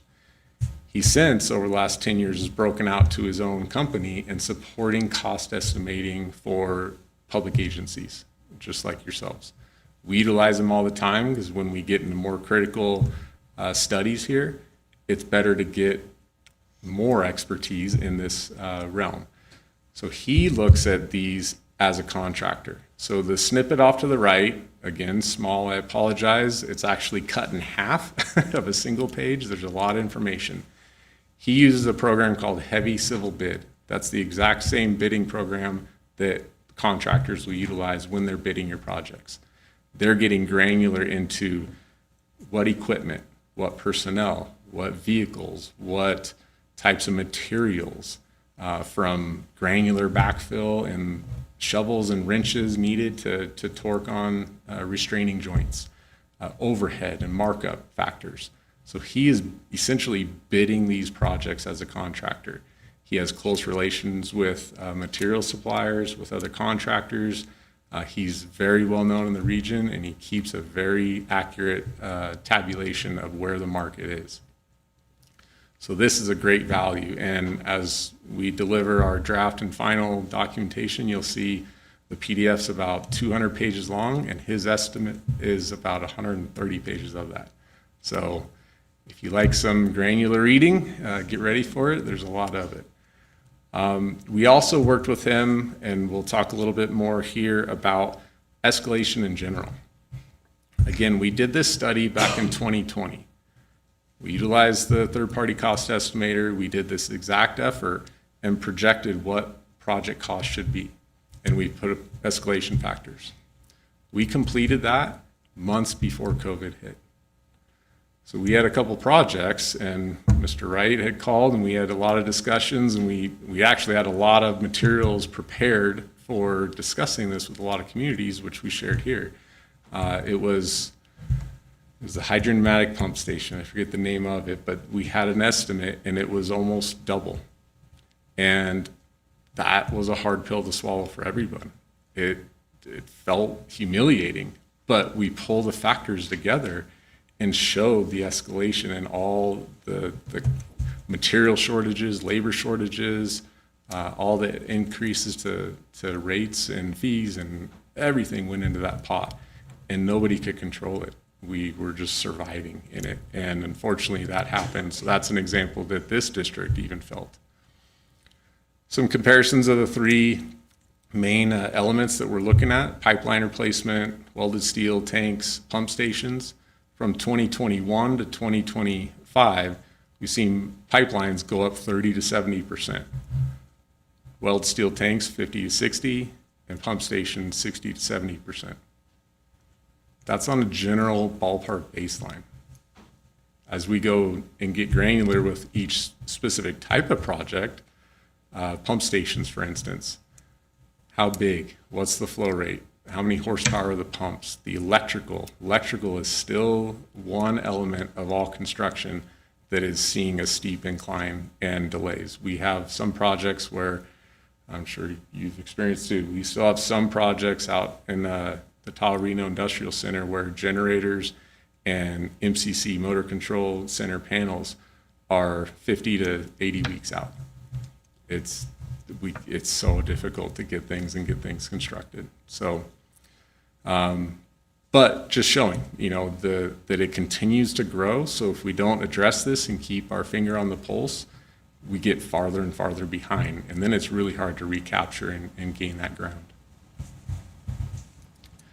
I smiled when this was up earlier. Looked over at Mr. Reed and said, hey, we're using the Federal Reserve economic data charts. So this is a chart we got from our third-party estimator. We had a few others, such as steel. That shows larger spikes with all the tariffs recently. But I wanted to focus on this one, again, to go back on what happened even just in the last 5 years. This is construction materials. Again, a general pot. So depending on if you're talking about a pipeline versus a pump station is probably going to be even higher than this. But this looks and sets a baseline of that value on the left at 100 in 1982. I was talking to Mr. Reed earlier today, and one thing that stuck out is from when this chart was created, or metrics back to, from 1982 to 2020, it went up 135 points. So increased 135%. In the last 5 years, it's gone up 105. So it's almost gone up just as much in the last 5 years as it did in the prior 38 years. That's hard. That's a hard one to accept, but it is the reality that everyone has to work through.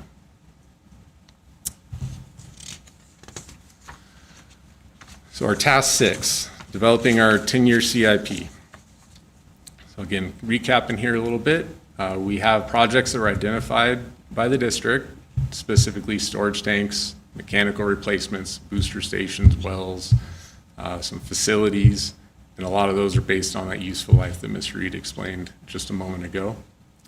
Growth-related projects, we're not including those. These are capital replacements of existing infrastructure. So we're not planning for future growth or development, wherever, however that might come, because that's a whole different perspective and approach here. And then, as I mentioned, we want to meet fiscal budgets. So our initial approach was, let's identify the infrastructure needs and show we have a need for increasing revenue consumption through rates. Now that we've done that, we've seen what costs we're looking at, and there's been discussions through our draft that we need to recalibrate a little bit to make sure we're setting reasonable goals with what revenue projections we need to capture with your rate study. And our last task here is preparing that CIP report. So we are preparing that draft, and it's being reviewed by the district. We're getting comments back, but the projects we've identified, the approach strategies are all there. So now we're just modifying to make sure we fit a good system year by year for this 10-year approach and outlook. Once we get there, we'll come back, hopefully with a final draft, and have another discussion here with the board, and are open to any and all comments and further discussion. So, thank you.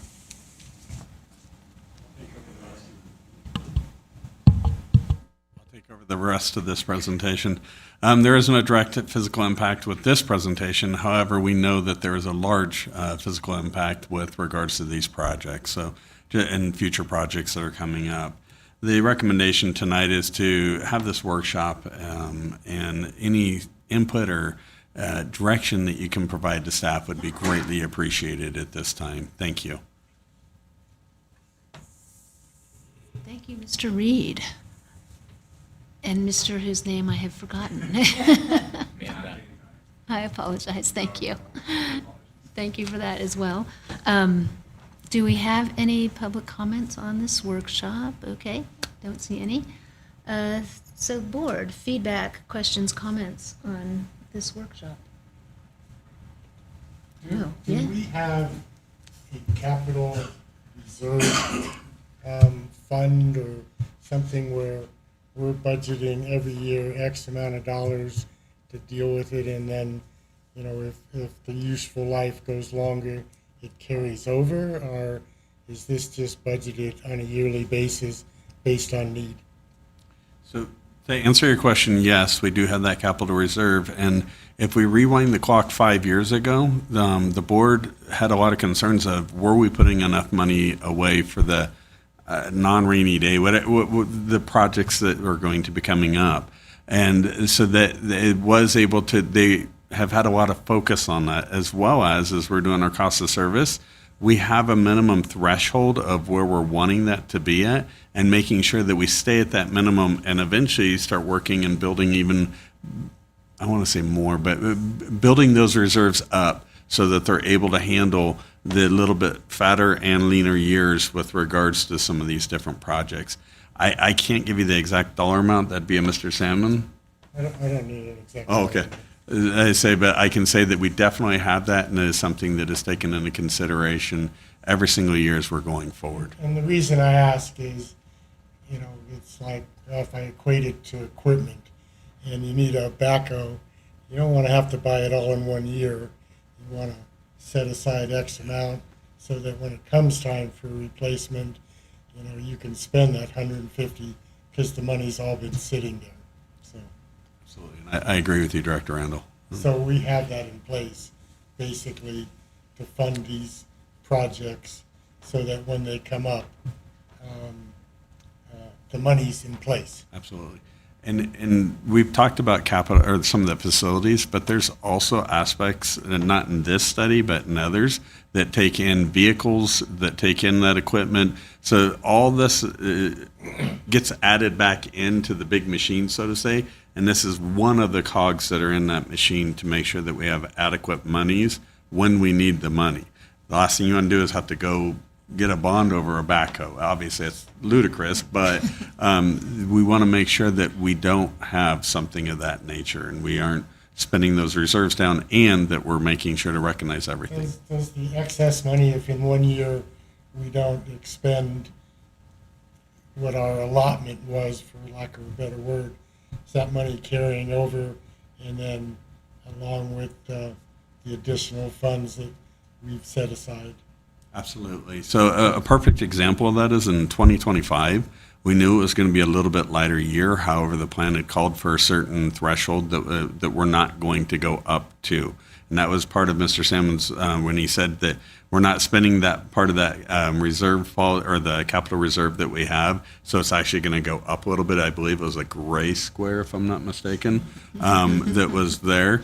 And so it absolutely carries over. And then the very next year, as we're looking at that living document and saying, okay, we didn't do the Sitzmark pump station. Now I'm just making up a random one, but we know we're going to do it in 26. What sort of escalators do we need to put on that? What are we seeing projects come in at? And so we're absolutely trying to stay to the recipe of how do we get to the good cookies that we want to make. However, we also know that we need to have proper ingredients when the time comes. So the money does carry over from year to year as it's going forth. It's not like an appropriation, so at the federal government or some of the other groups that it's gone if you aren't using it.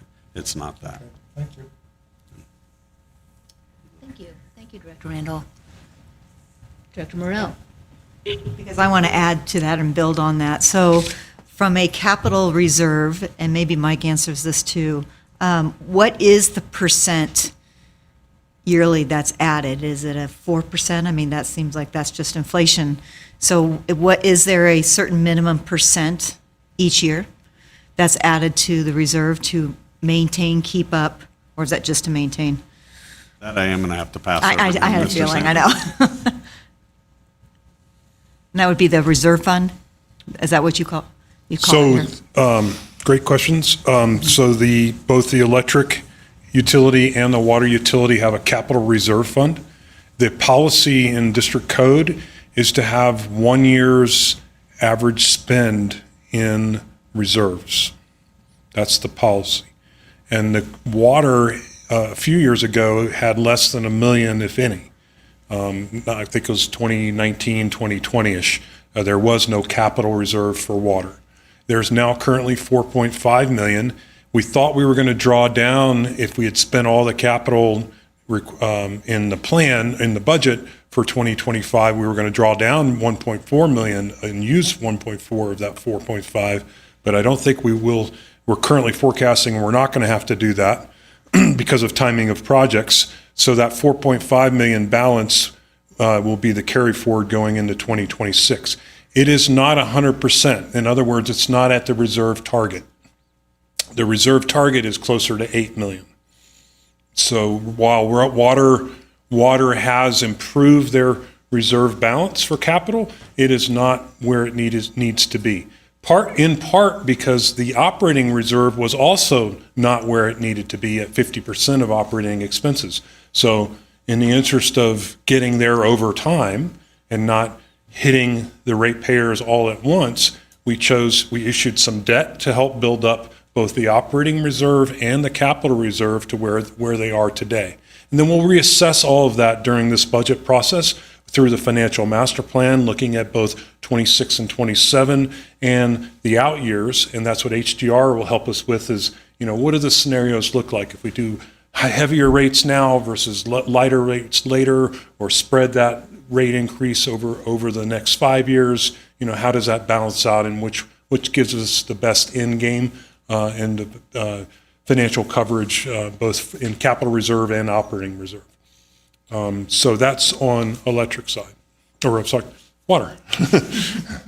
Great, and you answered my other questions, my follow-up, so perfect. That's great. And then the capital reserve for electric is greater than 1 year's average spend because there's been delays in projects over time. And so that balance is currently 13.4 million. Plus we have the debt issuance of close to 7 now balance. So as I mentioned earlier, we have 20 million in capital reserve on the electric side for projects. And then is those targets that you mentioned, because these are things that the board's going to have to decide, are we on our way to meeting those targets? I mean, are we going in the right direction? We have definitely been going in the right direction the last, since I got hired. Of course, I mean, yeah, that goes without saying. I mean, Slip that in. yeah. continually trying to address it. And, we had a pandemic and and then we did raise rates, but rates got approved for water for 5 years in 2020, for 21 through 2025. So there was a 5-year game plan for water rates. And now we're resetting. We have an active study with the rate consultant that is literally working in tandem and parallel with the whole budget process. So all that'll come together like an orchestra. Great. I would like to capture and package what Mike just talked about and kind of give a little bit more background, absent the self-congratulatory component of his own work. Someone's got to do it, right?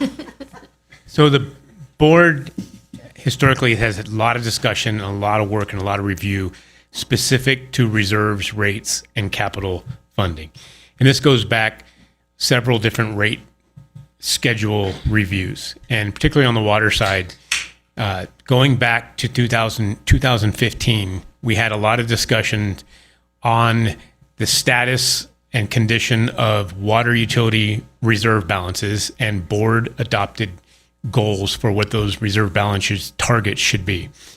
And having not had a lot of rate increases historically on the water side, we recognized, the board recognized and developed a 10-year financial master plan that aligned with our rate scheduling and our capital improvement plan. So there's 3 kind of basic plans there that work in alignment with each other, with a long-term goal to address some of the capital needs that were glaringly obvious, the Joe Aguirre pump station, the redundant pipelines, some of the pump station rebuilds, the one that our colleague here at Dow mentioned that we reviewed extensively, the Martis Valley or the Martis Woods hydropneumatic pump station and tank right before COVID.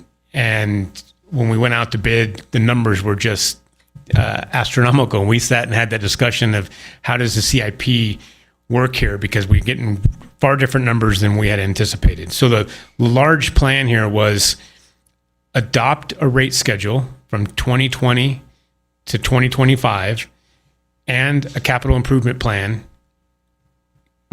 coupled with the debt issuance so that we didn't have immediate impact on our ratepayers. We could finance some of the money, but the long-term plan where all of these work together to hit our reserve targets somewhere around 2029, 2028, 2029. So we're on track with that. There's some challenges unexpectedly with the COVID-driven inflation, materials, things of that nature. Water hasn't experienced the supply chain delays to the extent that the electric utility has. We have experienced them, but not to the extent. And so we're still on track. What you're going to see later on in this budget cycle is the CIP that this team is developing, Mike's work with HDR on the rates, and we'll overlay those together and give the board an update of exactly where we are in that target to replenish reserves and our projected annual investment in capital improvements. And so the CIP will, back to Director Randall's question, it will have a plan on projects as specific as we can get, but those are just a plan. And if things change, we might have something come up that's more urgent, something fails they weren't expecting.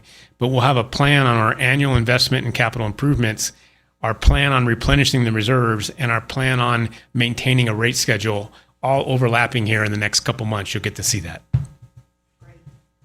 That's great. Awesome. I look forward to that. And my last question comes back to water.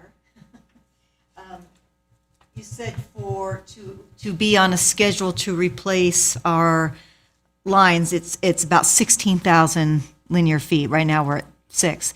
And to do that, does that require more staff? I don't know the scale, or is it just money, or is that a whole different scale? It's a different scale than what we have experienced in the last 5 years. We were able to take on more projects than what we thought 2 years ago, and that was with the current staff that we have. So we would need, if that was the game plan, or if that's what you said, we want you up to 16,000 within the next year or two, we would need to step back and say, do we have the proper FTEs?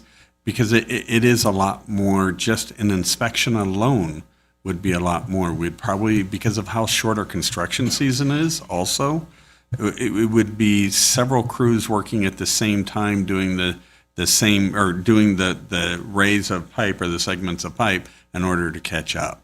So, or to get it done in the matter of months that we have to do this, because we obviously can't do any sort of earth disturbing activities after October. And so, And then my last question is that kind of pipe replacement like for like, or are you expanding? Like bigger, I mean, is it a different so thing?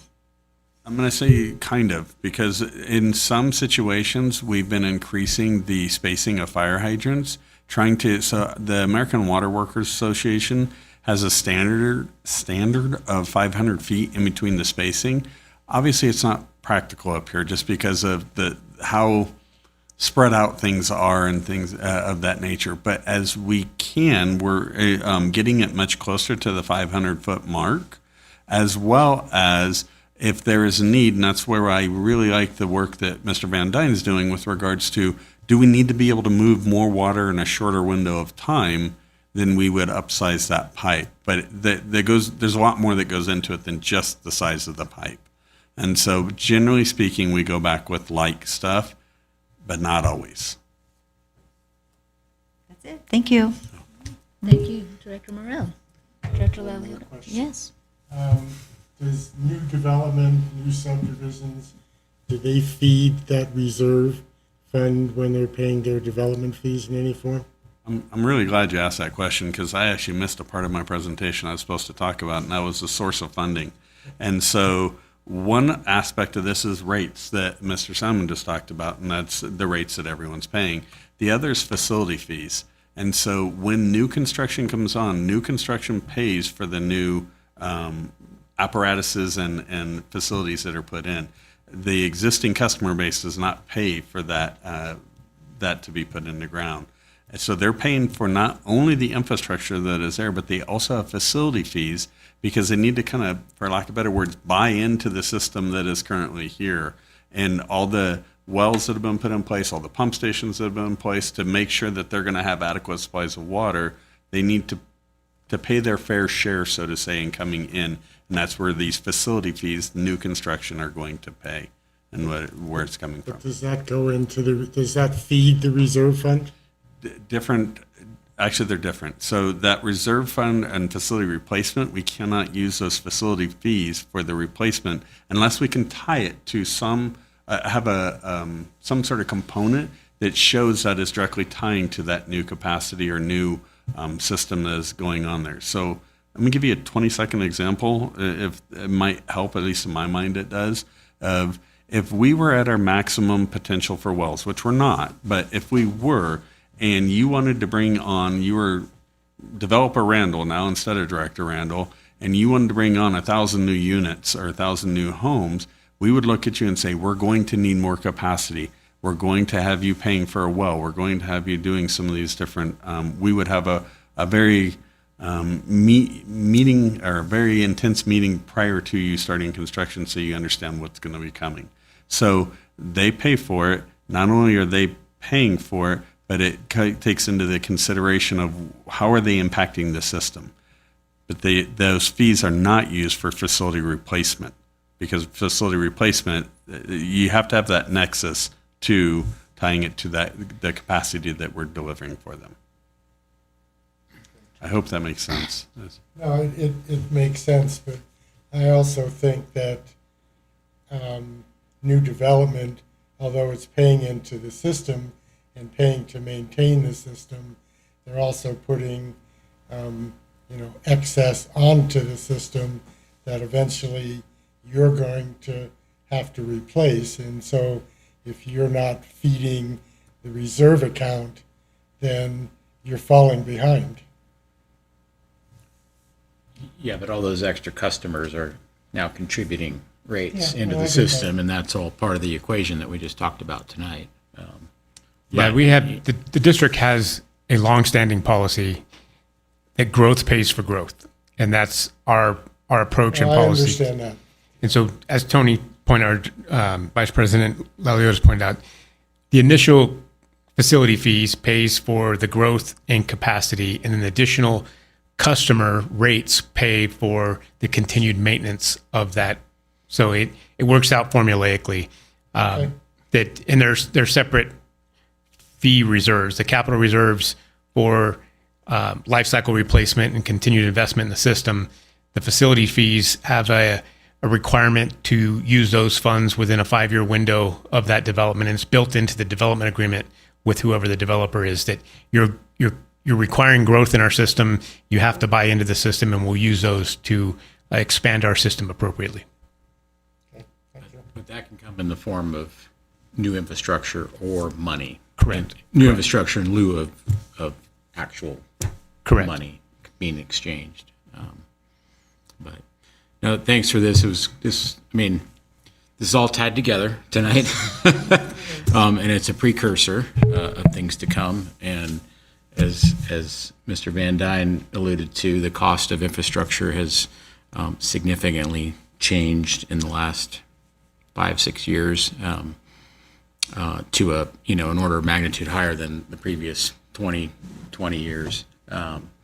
And so the concern, or what we're trying to, I think what everyone's trying to tee up here is that, we're going to see, we're going to need to make hard decisions because the rates are going to be the rates. And to get to where we want to be with a 10-year CIP, with a facility master plan, with,